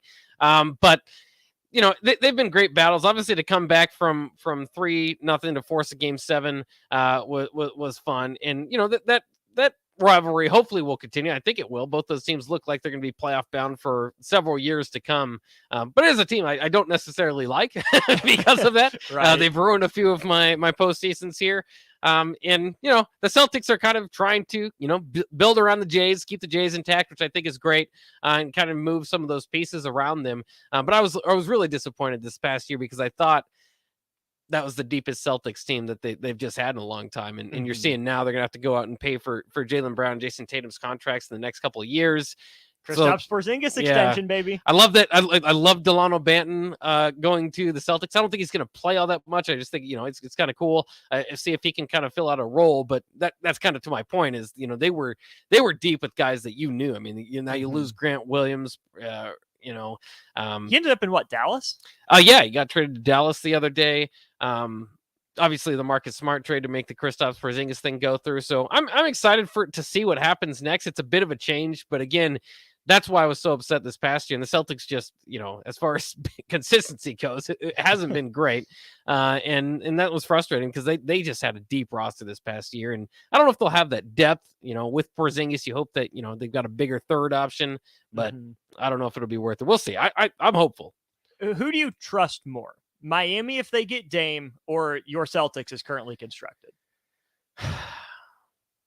I think those are. I think that you might have just nailed down the Eastern Conference Finals again. So, I would probably, gosh, that would be a good matchup. Because of the front office, I think you'd lean with the Heat a little bit. Obviously with Spo and Pat Riley there, but that's what it would be. That's the only difference it would be to me. It is worth noting, by the way, that Damian averaged 32 points per game last year. So that's what you're talking. I mean, that's on a bad team. It'd probably go down a little bit, having to share it a little bit. But that's the type of level of player that they would get. And it's also just weird noting that he just signed his big extension last year. So what happened from last year to this year, where, I mean, did he just expect things to get a lot better without a whole lot of better roster moves? It's kind of weird that all of a sudden a change of heart for the guy that we all praise for being very loyal, and you got to give him credit for that. But now to force this move is basically Miami or nothing. He doesn't want to go elsewhere. Right. It's a little businessy for a guy that we thought had his heart in Portland, where he wants the cake of his extension and to eat it too, by going to Miami. Who do you trust more, the Heat or the Bucks? New coach, but the big four back. Yeah, that's tough too. It's hard to say the Heat because they're barely in the playoffs. But again, that front office just makes you feel good. The Bucks, I thought, were quick to change coaches. I don't know if they upgraded. They just, needed somebody to blame, and they found somebody to blame. But and now, I don't know. I like the roster around. I got the Lopez twins together. Right, that's right. So that's always fun. But there's still, I don't know. You get a first round exit. It's hard to say that I completely trust you now. I mean, so that's easy. But I mean, they'll be right there too. First round exit, aging, experienced, but I think they have questions. And those are really the only two teams I could talk myself into over the Heat with Dame Lillard. Who knows what's going on in Philly with the Harden trade? Yeah. What do they get back? Embiid hasn't been nearly as good in the playoffs. Cleveland, I think, is missing a wing for them to be really scary. The Knicks, don't scare me. Brooklyn, we'll see what they're doing. Atlanta, nah. It's a lot of building and, one star here and there, but just not, and that's credit to those other teams. That's they got to put together, and they've been contending the last several years. I think those three, if you talk about winning the Eastern Conference, several years in a row now, at least 4. Outside of Philly. Yeah. Well, yeah. Outside of Philly. Right. So you mentioned Miami or bust is essentially what Dame was saying. His agent is calling other teams, encouraging them not to put together offers for Dame, saying he'd be unhappy if he goes anywhere else. Yeah. From the Portland side of things, how do you approach this? How much of what you're doing is trying to do right by Dame for everything he gave you? And how much of it is it's time for us to make the best deal for us if we want to take a next step? Well, and that's why it's hard to be, kind of put into this Miami trade, because they might not be able to put the best package together for you as far as your return. Listen, I love the idea of and players love the idea of at least getting the payoff for all the work you did, but the contracts and stuff like that, that's for what you're going to do, not what you've done. He's a Ring of Honor guy. I mean, he'll be a Hall of Famer. There'll be time to honor Damian Lillard in certain circumstances when his career is over. Obviously, when he returns to play on the court. When you're getting your return is not the time to, in my mind, to do a major favor, because once they trade him, you're starting from scratch if you're Portland. I mean, you don't. Mhm. I mean, obviously they recently picked pretty high in the draft. So I mean, you got some young guys, but that's not enough, obviously, in a competitive league. So I mean, you've got to get as much as you can back. I mean, that's why I mean, you give players, if you put no trade clauses in there and stuff like that in their contracts, you give them a little bit of leeway to be able to push their way around. But in my mind, and I hate it. I mean, as a Celtics fan, I hated pushing Kevin Garnett and Paul Pierce out. I would have loved to see them retire Celtics, but look at the return you got on it.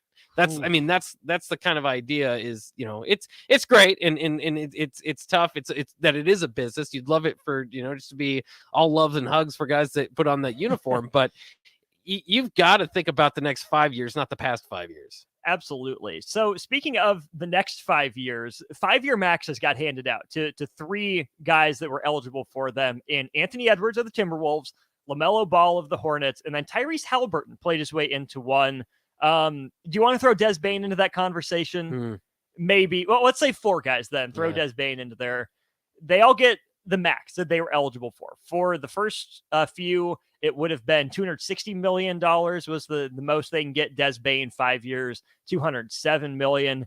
Is there a guy in that group you like more than the others? Is there a guy in that group you think isn't worth the max?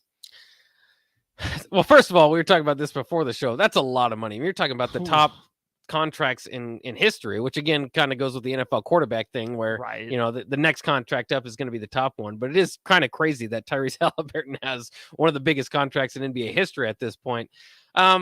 But yeah, I mean, it feels a little bit, and that's why you kind of, you wonder about the structure of the contracts and stuff like that.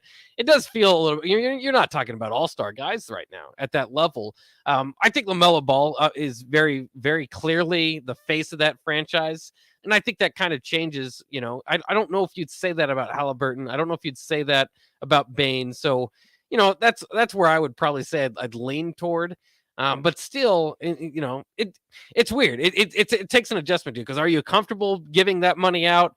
Not necessarily, but in 5 years, maybe that'll look like a steal, so you never know. Right. Where Strick and I landed was that Anthony Edwards is probably the highest ceiling guy in that group with his scoring ability, his athleticism. Got to learn to shoot it better, of course. I think that LaMelo is a good in-between of Edwards and Halliburton, where he's more the Halliburton playmaker, but a little bouncier, maybe a little more consistent shooter.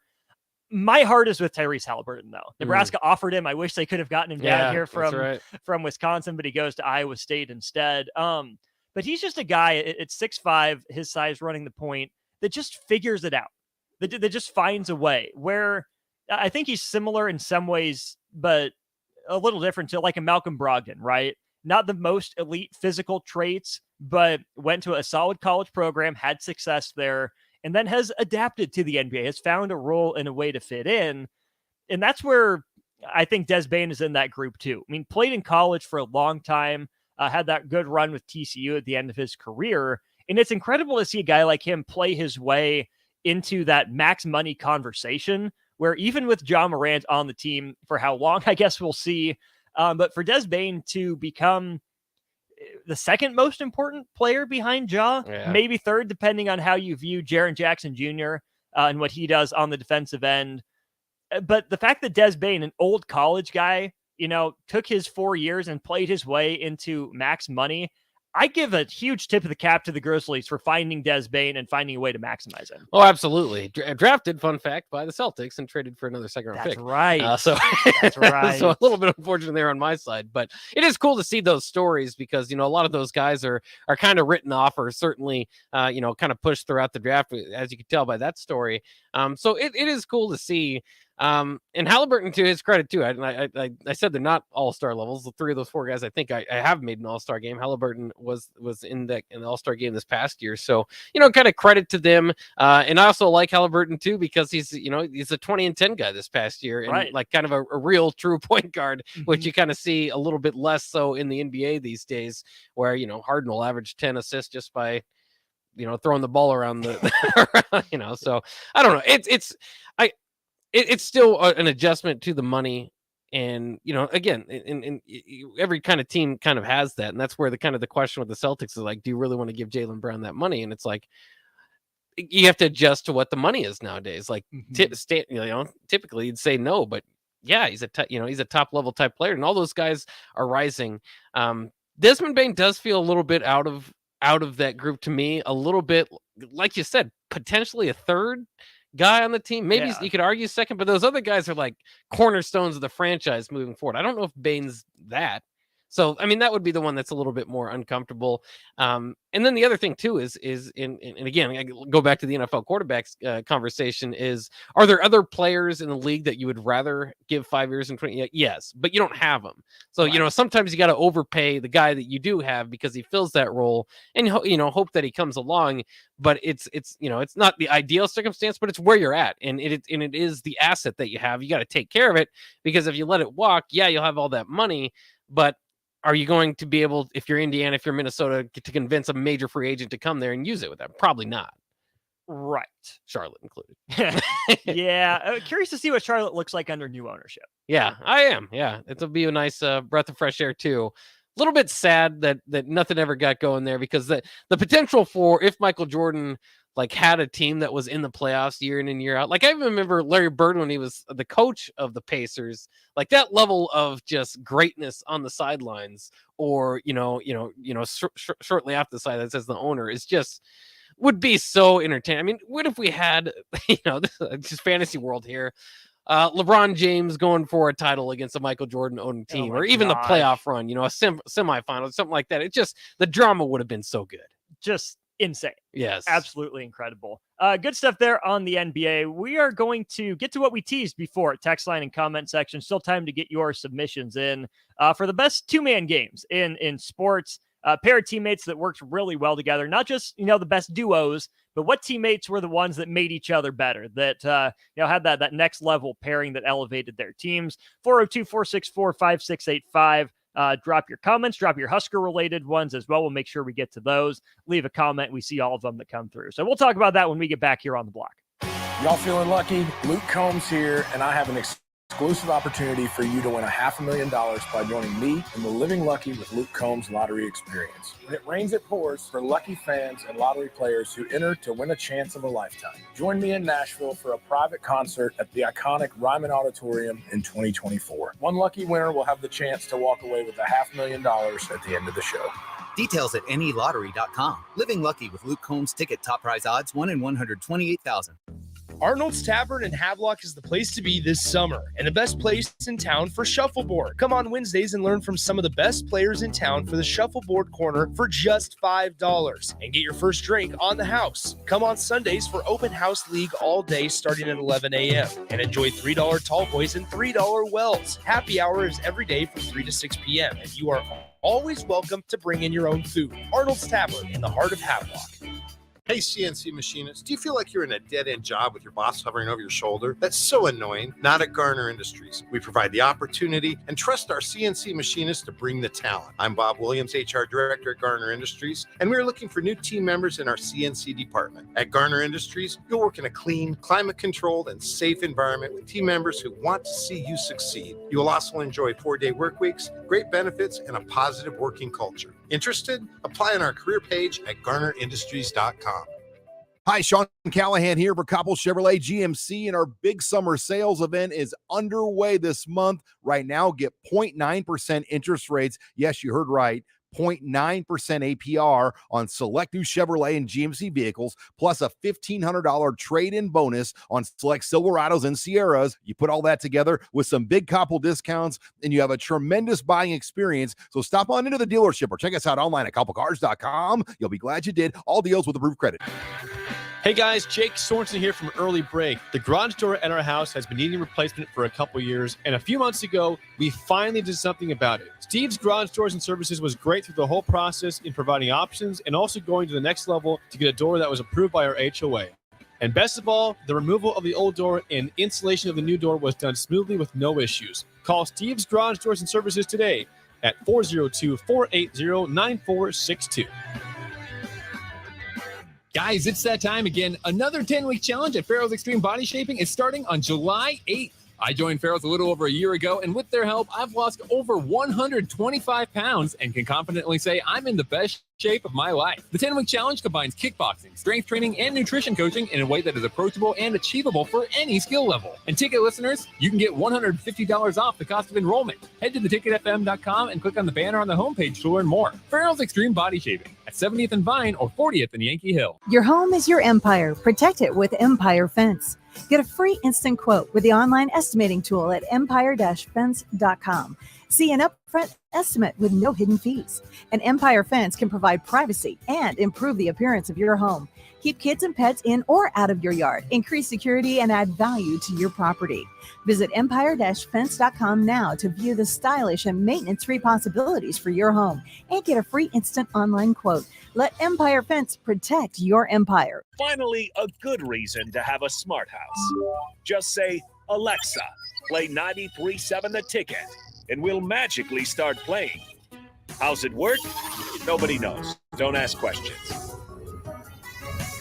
Hey, moms and dads, bring the whole crew to a Salt Dogs baseball game and unleash the fun. Visit Haymarket Park all summer for Fireworks Fridays, Souvenir Saturdays, Sunday Family Fun Days, and more. With 50 home games, even weekdays can be unforgettable. Planning an event? Make it a home run with group discounts. When you need an outing the whole family will enjoy, unleash the fun with the Salt Dogs. Call 402-474-2255 or visit saltdogs.com for tickets.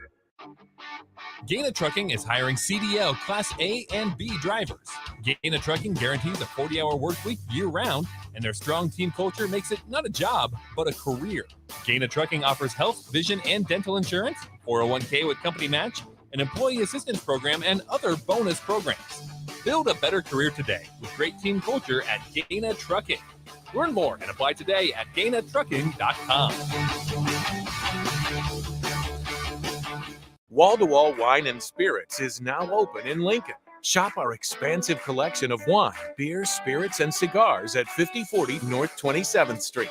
From top-shelf liquor to crowd-favorite beer, Wall-to-Wall Wine and Spirits has a beverage for every taste and every budget. Plus, join our loyalty program to earn rewards and save on future purchases. Shop Wall-to-Wall Wine and Spirits at 5040 North 27th Street in Lincoln. That's 5040 North 27th Street. Junior Achievement of Lincoln inspires and prepares young people for success. Learn more about the people involved in the organization and the success stories over the years each Thursday from 7 to 8 p.m. for the Junior Achievement Hour on 93.7 The Ticket and theticketfm.com.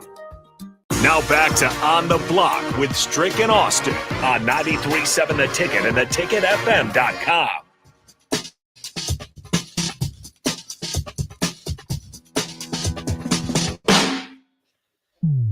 Tim Marlowe. That's the segment. That's right. That's a good segment. Thank you, Jake, for that. That's a name I completely forgot existed. Is Tim Marlowe in the Austin Cassidy category of players, or are they different? Where does John Fisher fall? I like Tim Marlowe. I always thought that maybe he should get the ball thrown his way a few more times. He was a solid player, not necessarily somebody you'd expect to be your lead receiver, but out there. Freaking Tim Marlowe. Good times. He's related to Bo Pelini. I did not know that for the longest time. For some reason, in the last several months, somebody on the text line pointed that out, and I had to look into it. I did not know because I knew he was from Ohio or whatever, and that story. But yeah, some way or another, he's related to Bo. That's incredible. Yeah. Bo and Carl, the best Nebraska coaching duo in Nebraska history. I think Osborne and Devaney probably just edged that out. Close, though. Yeah, none of them had Carl's theatrics. That's right. I do miss Carl. Bo and John Papuchis? No. But like Bo and Carl, again, that's the program hasn't changed or hasn't gotten back since Carl left. And I know you might laugh at that a little bit, but he left for after the 2010 year, I believe, and going into 2011. And the 2010 team's the best team since 2010. So, there you have it. Carl, we should have kept Carl, but he probably, he got in a little bit of trouble. So got a head coaching job eventually. He did. He got fired from said coaching job. He still got the head coaching job. We'll give him credit for both. How about that? It was just awesome. Did you go to the games? I just always loved the fight song or whatever song they would play. Like Bo Pelini, and eventually go and Carl. that was good. That was good times. So good. This segment we're talking about the best, the duos, the best players, the best athletes that worked well with each other. So text line, get those in. Comment section, get those in. Bach, the one that we've gotten the most on the text line so far, probably the one that comes to mind first. John Stockton, Karl Malone. Yes, pick and roll. The ultimate pick and roll combo. Yep. Malone at his size, Stockton with his vision, that makes sense. When you think of basketball, what other combos come to mind? Well, it's kind of funny because, and I think it gets enough credit because whenever you say like these, I think it's become a joke where like teammates don't work together or something's not working together, and then you see like someone will point out Kobe and Shaq and like just how great they were together. Now, ultimately, their egos collided, right? And so they had to move on from that. But on the court, they were, especially for that era, great, one of the best wing players in the league, or a guy from inside out could obviously take it to the hole, and then just the dominant big. So when I think of great pairings, I mean Kobe and Shaq, it's kind of weird to talk about it because by the end they were fractured and they just couldn't get along, and that debate, that argument kind of went through Shaq's time in Miami and all that, but man, were they good together when they were together. Someone throws out Shaq and Penny. I think that's a little before when I started paying attention to basketball. Yeah, I wasn't very old back then, but yeah, that is one. That's young Shaq too, so that would be him running up the court a little bit more. But I would have loved to see that. If it would have been able to play out. Penny ran into several injury problems, but right. Crowbait says LeBron and his ego, a little tongue in cheek, but that raises the question of who has been LeBron's best teammate. Who's been the best teammate for LeBron? Who's he worked the best with? I'd say Dwayne Wade. Probably. He and Kyrie went, your turn, my turn too much for me to say they worked well together in that finals run. Yeah. Kevin Love, I don't think. We have that iconic, Wade alley-oop to LeBron picture that's in there. It could have been Anthony Davis if AD had stepped up to the plate. But yeah, it's hard to think about who LeBron's, best like two-man game is with. Well, but it too, I think part of it too is like the prime, I guess that was his prime was, his prime's just kind of stretched out, but especially with Dwayne Wade, those first couple of years, they were both, again, like I said earlier in the show, you had 3 of the top 5 players probably in the league there. And Chris Bosh's game had to step back quite a bit from being the lead guy in Toronto. So his numbers didn't reflect that. And he probably wasn't that guy once it, after playing in Miami with 2-star teammates, but I would probably lean that way. Because you try to think, I mean, there's obviously nobody in his early Cleveland. I think you're right. Maybe AD, they did win a championship together. You don't count. You don't like the Mickey Mouse championship? I'm just making a joke. I don't care. It happened. You can't take it away from them. Yeah, they got it. So someone's saying J.R. Smith. J.R. Smith. Yeah. I don't know. It's kind of funny too because he's such a great teammate as far as like, putting you in the right position, not just Matthew Dellavedova. Matthew Dellavedova was a pretty good pairing. Kyle Korver. Right. I mean, I refuse to acknowledge Kyle Korver because he went to the wrong Nebraska school. I think he might have made the right choice. I'm not saying he made the wrong choice. I'm saying that he went to the wrong school. Yeah. And he did miss. I'll always remember he had like a big shot from the corner to maybe help LeBron in one of those, and he missed it. And people complain sometimes about LeBron passing too much. It's like if you have Kyle Korver open in the corner, that's the guy to pass. Like you made the right basketball play, just missed the shot. So I mean, I don't know. It's weird because he's got a long list of I guess for first of all and foremost for me, I do think Dwayne Wade. But did they have like games that kind of worked off each other to a degree? It's not like a Stockton Malone thing, right? Where it's like the chemistry and just their games just worked so well together. Mm-hmm. I don't know if there is somebody like that for LeBron that at least that I can think of that he necessarily played with. Right. Well, you think about that. Some other ones from the text line. Someone says Jordan and Pippen, fantastic combination. But again, some of the, how did they work together? Mm-hmm. I'd have to go back and watch more of that to see, if their games amplified each other. Defensively, I'm sure they did. Those two, as long as they were as aggressive as they were, I'm sure it did. But that triangle system that Jackson ran, I don't know how well they work now off of each other or with each other necessarily. Gary Payton, Sean Kemp, there you go. Yeah, underrated there you one. Daryl Dawkins and Dr. J, potentially. Some other ones that I came up with were Magic and Kareem. Yeah, there you go. Steve Nash and Amari Stoudemire. Yes. Steve Nash made Amari Stoudemire.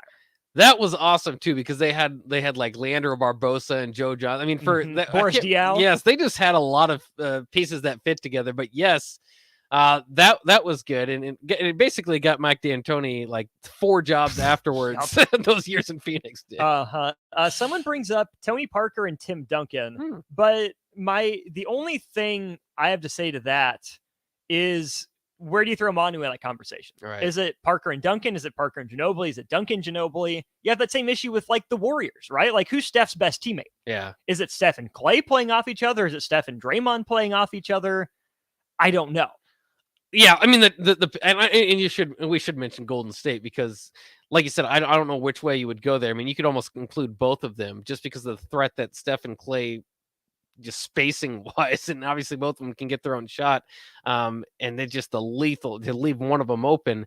But I think it is important. Like, Draymond and Steph do have such a chemistry. I think Draymond to Steph is like one of the leading all-time like assists, to one player type of deal. So I'd probably go Draymond. And his versatility makes that team, but it was more like his part is more like as part of the team, the whole 5 on the court at the same time. But yeah, I'd probably go Draymond and Steph in that situation.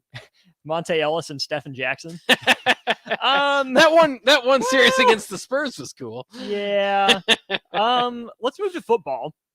One that came in was Brett Favre to Sterling Sharp. Okay. But would you rather have Favre to Sterling Sharp, Donald Driver, or Greg Jennings? I'd also throw Antonio Freeman in there at one time. He was the main man when I was watching Favre growing up. Okay. And although also, Amon Green and Favre made a formidable backfield. It's true. Talked to him on tonight. Looking forward to that. Someone says Reggie Bush and Lendale White in college. Okay. Yeah, I like that. Throwback. Yeah, thunder and lightning type of situation. Other football ones that came to mind for me was either Young or Montana and Jerry Rice. Yeah. The first one I remember, my personal favorite, Manning to Harrison. Yeah, that's always a good one. Has to be. Better duo, Mahomes and Kelsey or Brady and Gronk? Ooh, that is a good question.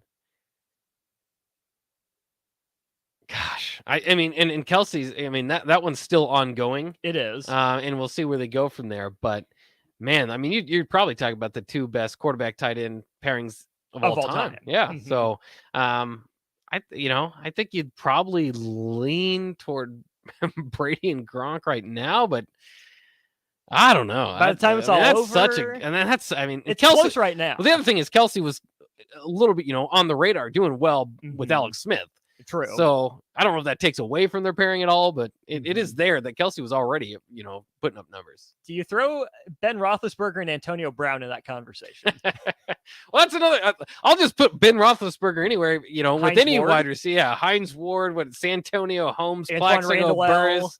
They just year after year they'd find like Mike Wallace. Like they'd have guys. Yes, I was always impressed with Ben Roethlisberger's receivers. I don't know how much he made them, or they just had a great department as far as getting those guys in, but they just made stars after stars. Even who was it at the end there? Now he's kind of Juju Smith-Schuster, I guess. Yeah, for like a year or two. But Ben was obviously not at his top level anymore. We have Randy Moss's name thrown out there with 2 different quarterbacks. We have Dante Culpepper and Randy Moss, and Tom Brady and Randy Moss. Yeah. That one didn't last long enough for me to say. I mean, at their peak, yes, absolutely, both those 2 guys, but Culpepper Moss lasted longer. It did. I did think Brady Moss, because just how magical the one season going undefeated. Obviously ended up losing in the Super Bowl, but and that year wasn't just about going undefeated. Those 2 together, that tandem put up numbers. Would you throw Carson Palmer, Larry Fitzgerald in there? Carson Palmer, Anquan Bolden? Not necessarily. Maybe Kurt Warner. Oh, sure. Yeah. Sure. But, and I mean, I think Kurt Warner probably does. Kurt Warner, Torrey Holt maybe is where I'd go. Yep. And that, Marshall Falk on the greatest show on dirt. Turf. Yeah, excuse me. Turf. I know you just got done with the CWS. Yeah. I saw that sign everywhere when I was up there. So kind of confusing me. But yeah, there's a lot of good ones on the football field when you can get there. And I mean, I know we're mostly thinking, I'm glad like 2 running backs were thrown out there, but you kind of mostly thinking quarterback, wide receivers. But you could probably still kind of think of, some great like Warren Sapp and Derek Brooks, even though, just have somebody great in front, they or, if you can kind of think of a Freeney and Mathis for my Colts. Colts. Yeah, absolutely. Try to think of like a great cornerback duo that was just kind of locked down over the years, but it's hard enough to get one. Right. Baseball's also tough. Cool Hand Luke gets us started off with the Bash brothers, McGuire and Canseco. And then I had to look these up, go back in history. I mean, recently, do you go like Madison Bumgarner and Buster Posey? I don't, because I hate them and they don't deserve that 2014 World Series. I hate them. But hey, at least we got 2015. Adam Wainwright, Yadi Molina. Yeah. Molina's in there. Wainwright, just a counting stats guy. I don't know. Glavin and Javi Lopez from the Braves. Oh, yeah. Bob Gibson, Tim McCarver. And then any combination of Yankees. Really. Yeah. Like Whitey Ford, Yogi Berra, I think, is in that conversation. Anything else from baseball? I gotta stand up for my Sox. Red Sox. Manny and David Ortiz. Yeah, okay. 3 and 4. I love out of all baseball. What I would love is just the 3 and 4 hitters. Like those, some lineups that you'd go through, and you're just like, oh man, you can't get around to the top of the order again, or you're gonna be in trouble. So I mean, and those are fun. You also kind of think of too. I kind of think of if I am going Yankees, like Clemens and Pettit. Just because both of them were there around for so long. Even Kansas City's bullpen during their championship. I mean, you kind of think about different ways of mixing guys in. That bullpen was incredible. Oh, I miss it. I miss it every day of my life. Yeah, it was so good. A couple more to round out this segment. We have a beach volleyball tandem, Misty May and Carrie Walsh. Okay. Fun. And also Muhammad Ali, his left hand and his right hand. That's one of the best combinations. Yeah. Fair enough. Let's take a break here. I don't know if Jay's in the building, but if he is, we'll bring him in for the crossover. If not, we'll do our best Husker duo. There we go. To close out on the block. That's where we'll go to wrap things up. You deserve the best. With a Liberty First MasterCard, you can pay down your high-rate debt and could save hundreds when you transfer the credit union MasterCard has balance transfer fees, no cash advance fees, and no annual fee. And with a fixed rate as low as 9.99% APR and you choose rewards, you'll be able to manage your card your way. Visit libertyfirstcu.com. Rates and terms are based on your credit and subject to change. Federally insured by NCUA. Liberty First Credit Union. Banking with purpose. Hey guys, Jake Sorensen here from Early Break. The garage door at our house has been needing replacement for a couple years, and a few months ago, we finally did something about it. Steve's Garage Doors and Services was great through the whole process in providing options and also going to the next level to get it out by our HOA. And best of all, the removal of the old door and installation of the new door was done smoothly with no issues. Call Steve's Garage Doors and Services today at 402-480-9462. Gaina Trucking is hiring CDL Class A and B drivers. Gaina Trucking guarantees a 40-hour work week year-round, and their strong team culture makes it not a job, but a career. Gaina Trucking offers health, vision, and dental insurance, 401k with company match, an employee assistance program, and other bonus programs. Build a better career today with great team culture at Gaina Trucking. Learn more and apply today at GainaTrucking.com. Ironhide Construction is hiring. They're looking for hardworking, self-motivated individuals who are team players. Ironhide Construction has openings for an experienced project manager, estimator, apprentice, and erector or installer. They will train the right people and make sure you understand the position and requirements. At Ironhide Construction, it's own it, be honest, and do it right. Apply today and learn more about their other benefits at ironhideconstruction.com, where they're committed to you every step of the way. This is former Husker and NFL linebacker Jay Foreman. For years, I've suffered from degenerative problems in both of my ankles, but thanks to a thorough and thought-out plan provided by Advanced Medical Imaging, I was able to get my life back with the least amount of pain as possible.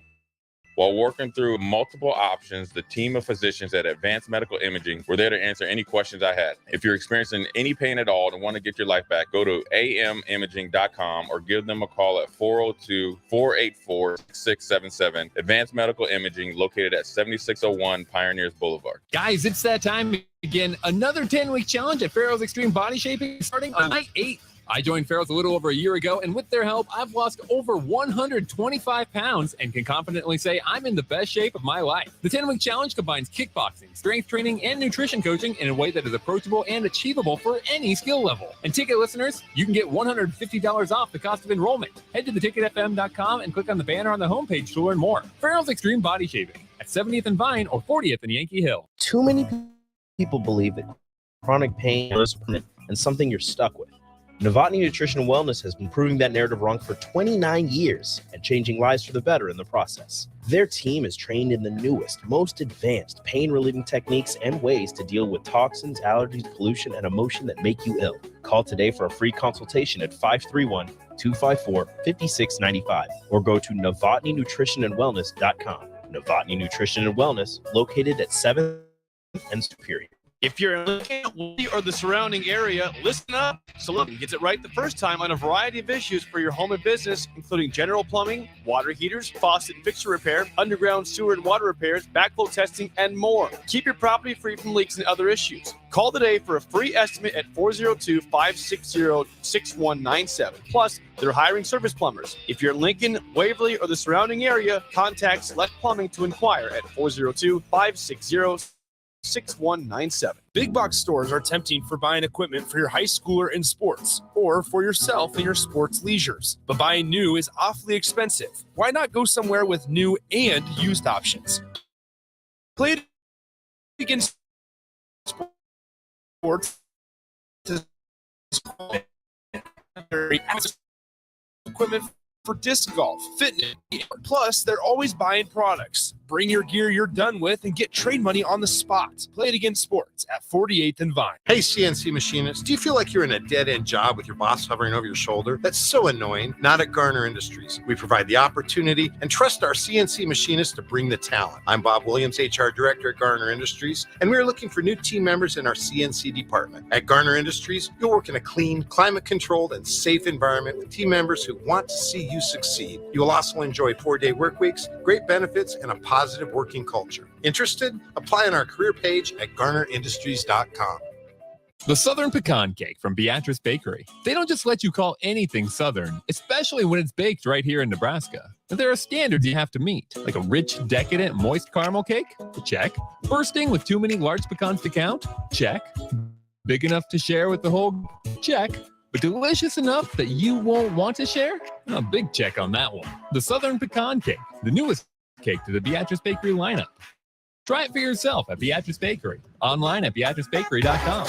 Welcome to our world of yum. You've driven by GE Landscape Supply countless times, likely without even knowing, at 6701 Cornhusker Highway. Now it's time to stop in. GE Landscape Supply sells to homeowners and contractors with a vast selection of landscaping and construction materials. They sell in bulk to save you money, and you can buy anything from a 5-gallon bucket to a semi-load. And don't forget, they deliver anywhere. Stop by 6701 Cornhusker Highway from 7 a.m. to 6 p.m. Monday to Friday and 7 a.m. to 4 p.m. on Saturdays.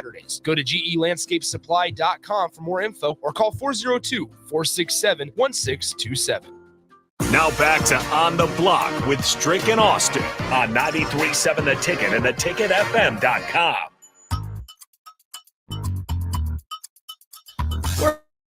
We're back one final time here on the block. Back been with you here for the last couple of hours. We'll turn it over to Old School on the other side. And then Ticket Weeknight should have the Amon Green Show and the Junior Achievement Hour for it. I think Harrison might be in to go with Hoops IQ Check as well. All right, so we just got done talking about some of the best duos, or I guess tandems, it might be a better way to phrase it, in sports. But we can't have that conversation without looking toward home, right? Toward Nebraska. So, Bach, if I said the best two-man games, the best tandems in Nebraska athletics history, where do you go? Wow, that's a good place to kind of think. And historically, I'm sure there might be some better options there. But I guess when I think about it too, I got to start with Sue and Jared Crick. I mean, you talk about that defensive line. Now, Pierre Allen and Barry Turner were on the edges, and they were good. But obviously, Sue, one of the best of all time. And Crick, I'll never forget that 5-sack game he had against Baylor in the record book still for Nebraska now. And again, I had this argument with Rico where he didn't give Crick enough credit because I think some people, Sue, he took all the pressure, and Craig actually had similar numbers his junior year as he did his sophomore year with Sue. His senior year, unfortunately, did get injured, but he did level Keith Price, so that was at least worth that. And Jared Crick was on a Sports Illustrated cover. That's right.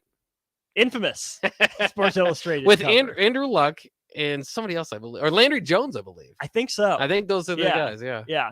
Other football ones that come to mind for me, the eternal roommates connection. There you go. Tommy Armstrong That's a and good Jordan one. Westerkamp. Yes. Abdullah and Burkett out of the backfield was fun, but we never saw both of them at their peak together, so I don't think they qualify. So I think you got to go further back to like a Tommy Frazier, Lawrence Phillips, Tommy Frazier, Yes. Amon Green, Scott Frost, Amon Green sort of thing. The other one I think we have to throw out there in terms of quarterback, running back is there someone to pair with Eric Crouch? Which way do you go with that? Yeah, I mean, and Darren Diedrich, obviously, his senior, Crouch's senior year was kind of the lead back. You kind of went through Dan Alexander and Correll Buckhalter, but even they're more of a tandem than them and Crouch. So I don't know if there's. I don't know if I would say there's a pairing. I think how about Frost and Davidson? They're a pairing, Sure. from the past to even up to this day.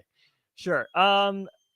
Elsewhere on the football side, we got a Husker Football Hall of Famer in here. We got That's Jay right. Foreman. There you go. Jay, how's it going? We're not even going to let him sit down. I heard that nonsense you were talking about. We're going to have to get you back in line between you and Farley. Yeah. Farley, the resident Georgia Bulldog, bootleg Bulldog. I just don't understand what's going on. What's which part of the conversation? Crick and Sue. Yeah, that was a dynamic duo. Drop some knowledge on us. Where do you go? I mean, the best tandems that made each Neil other Smith better. and Sandman. Same Broderick Thomas for those who don't know. Yep. Hill and Trev, Grant and Jason. Grant and Jason, yeah. Grant and Jared Thomas. Mm-hmm. But Sue and Crick was when they were rolling, they were doing some things. Mm-hmm. Yeah. It didn't hurt they had Prince and Alfonso, another duo, and that's the Well, I mean, backs. what people don't realize is when you have great players or great defenses, you're gonna have good players. And we've been lucky enough to have some great players come through here. You know what I'm saying? Mm-hmm. So that defense, when they were really rolling, they had even Eric Haig, remember him? And then obviously you had Prince and all those guys they could cover and they could. I mean, Sue was housing everything. I mean, that makes it a lot easier. I mean, I think all three of us could be one of the best we could get a head coaching job. Yeah, we'd have a number one defense. And group. You hear about us? Well, come Thanksgiving, we got a job, somewhere. And it was, I mean, you gotta give them credit. Those guys played well, and Bo recruited well. Bo, I think what Bo really did a good job of. He took what Callahan did, which was recruit well, and.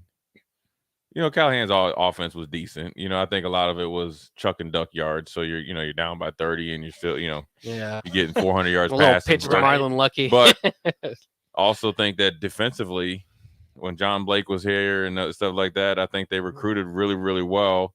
Cosgrove just couldn't figure it out. I think he had a Big Ten type of mentality and they were in the Big 12 and he never really adjusted. But what Bo came in and did, he took those guys, made it real simple, held them accountable, and just let them go. And then, then he kind of kept it going after that. So I think it was kind of a perfect storm. Who was better with Bo, Carl or John Papuchis? That's hard because I feel Carl was pretty good. I mean, I think Carl just got in his own way. I mean, nobody talk about anybody's personal business. That's right. Carl's Carl, but he can coach football, and I think he did well underneath Bo, and I think they're brothers, so I think they had some scraps before. So right. Whereas Papuchis, I think was I remember. I'm not gonna say what game it was. We can probably look it up on YouTube. Nebraska was up 17-0. Right. Mm-hmm. Bo was calling it. Now I could see, and I was looking. I was like, "Oh,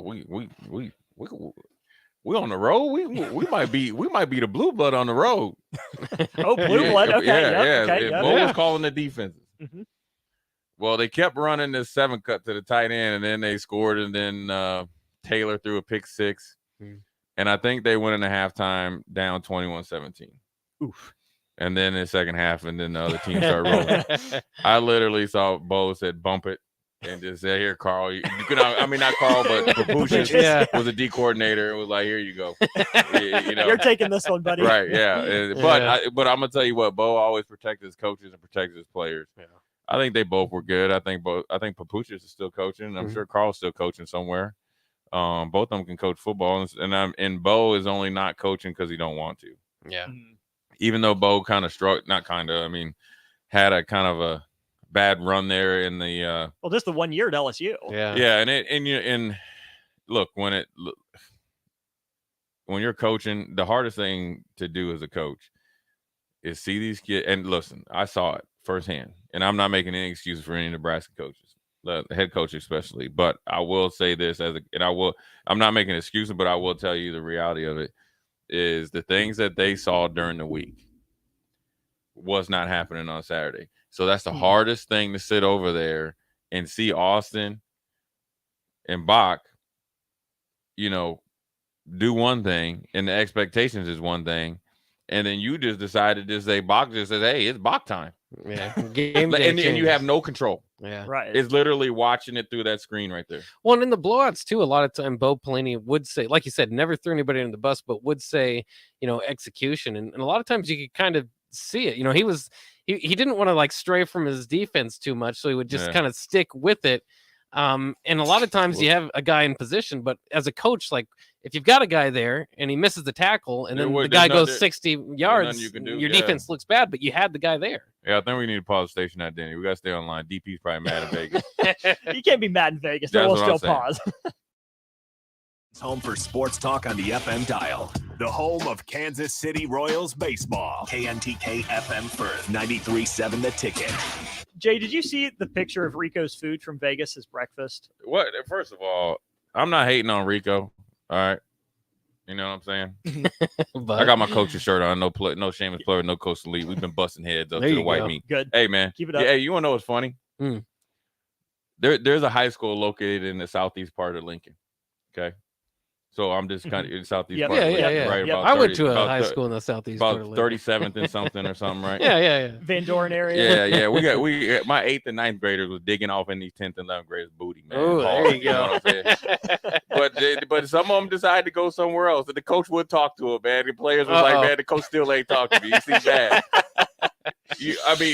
Bruh. If you teach them up and then they leave, But they weren't coaching them when they was there. They were just just bypassing them. Man, I kept telling them, man, these little young dudes, these little young whippersnappers been digging off in these cats for 2 or 3 years. Now they ended up winning. But I'm just saying, these don't be thinking these are 8th graders and 9th graders playing against 10th. They looking you nose to nose. And you know what's funny? A kid that's on their team now pretty much was the reason why they lost. Oof. That transferred there. And it actually falls on me. Because I was trying, the kid asked to play. I'm like, all right, I'll give you a chance to play. I'm just good guy, Jay Foreman. Yeah. Shouldn't have.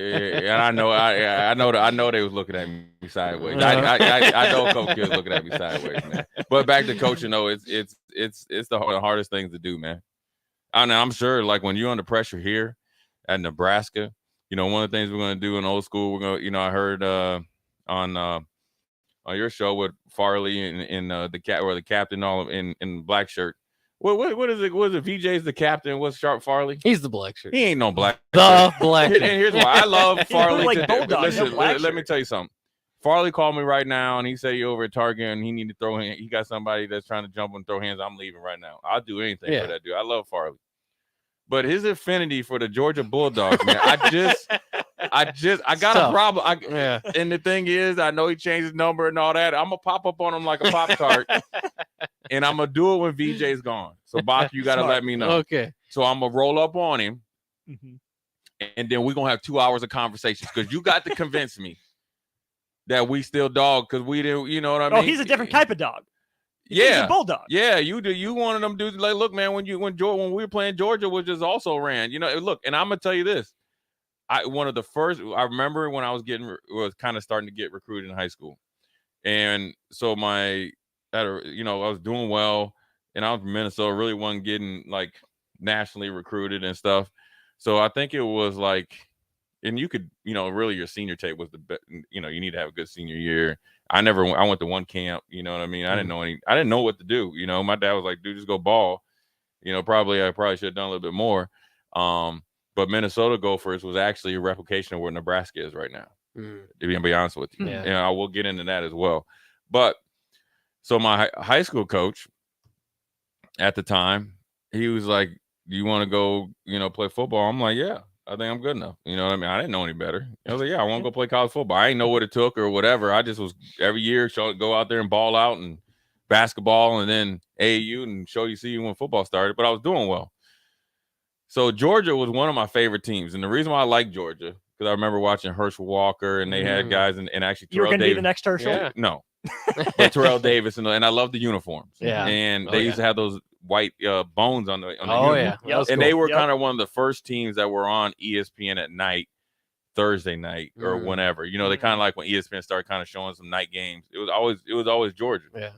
So, and then I got the USA Today, from my house, and I just I literally went in there and wrote down the top 25.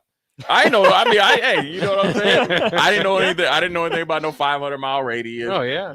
Minnesota was garbage at that time. After Lou Holtz, had a really good season and left in the middle of the night to Notre Dame.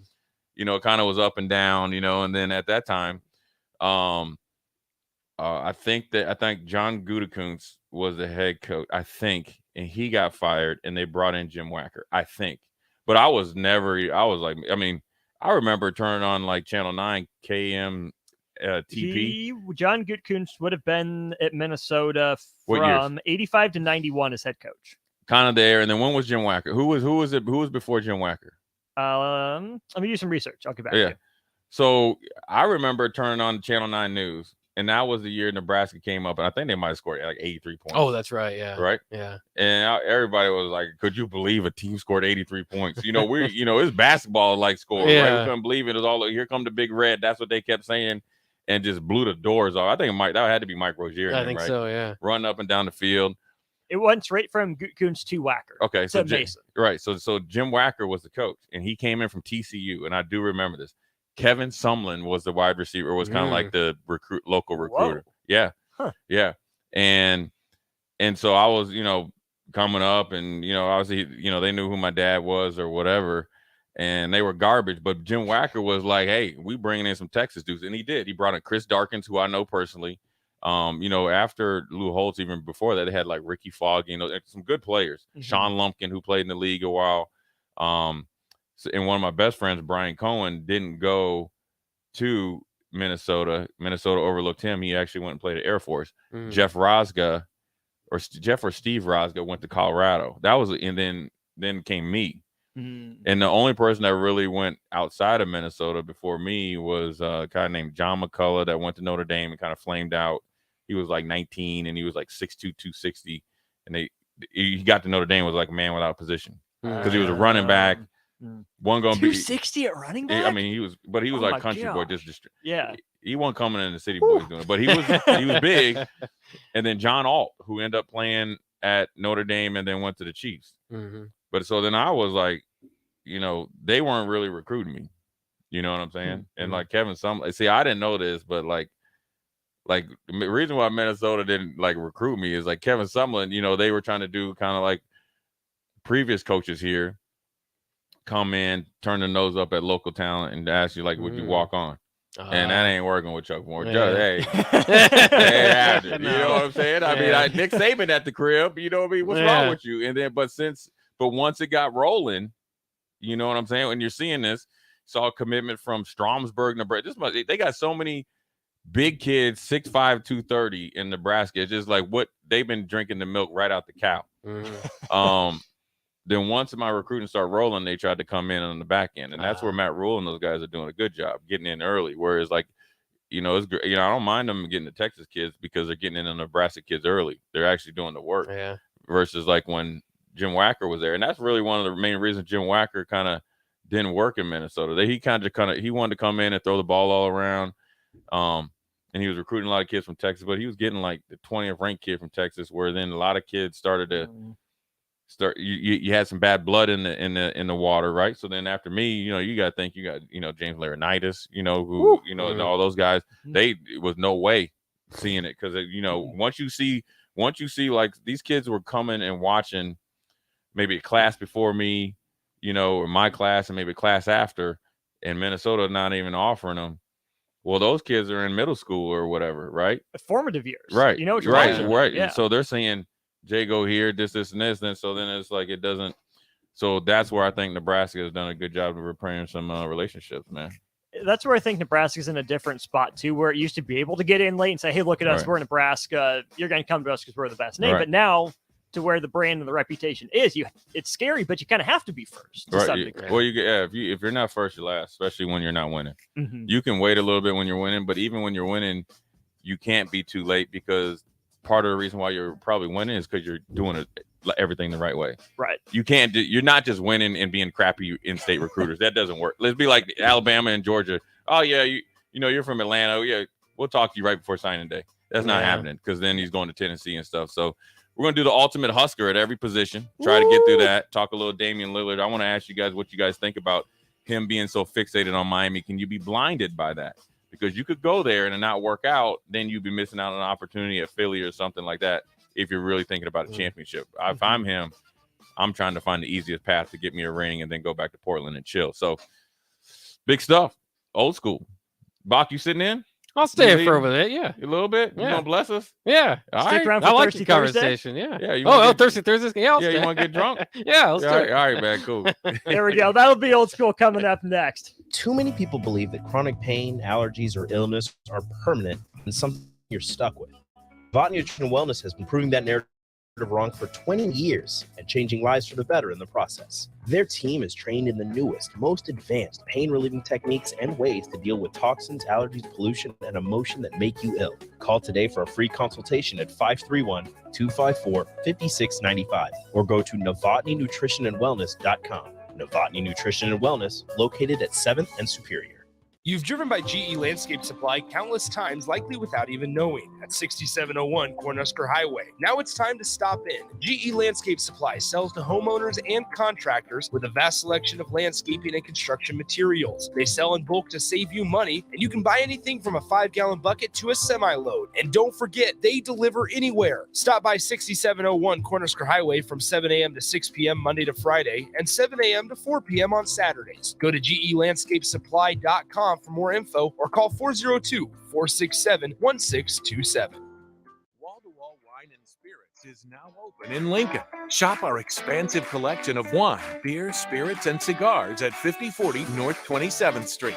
From top shelf liquor to crowd favorite beer, Wall-to-Wall Wine and Spirits has a beverage for every taste and every budget. Plus, join our loyalty program to earn rewards and save on future purchases. Shop Wall-to-Wall Wine and Spirits at 5040 North 27th Street in Lincoln. That's 5040 North 27th Street. Big box stores are tempting for buying equipment for your schooler in sports or for yourself in your sports leisures. But buying new is awfully expensive. One with new and used. Played Against Sports is quality, slightly to gently used equipment, and 50% of their inventory is actually new equipment. And it's more than baseball and golf. They also have equipment for disc golf, fitness, hockey, and more. Plus, they're always buying products. Bring your gear you're done with and get trade money on the spot. Play It Against Sports at 48th and Vine. Summer is near. Now's the time to clean or replace your furnace filter to get the most out of your AC. Find energy-saving tips at lcs.com/save-energy.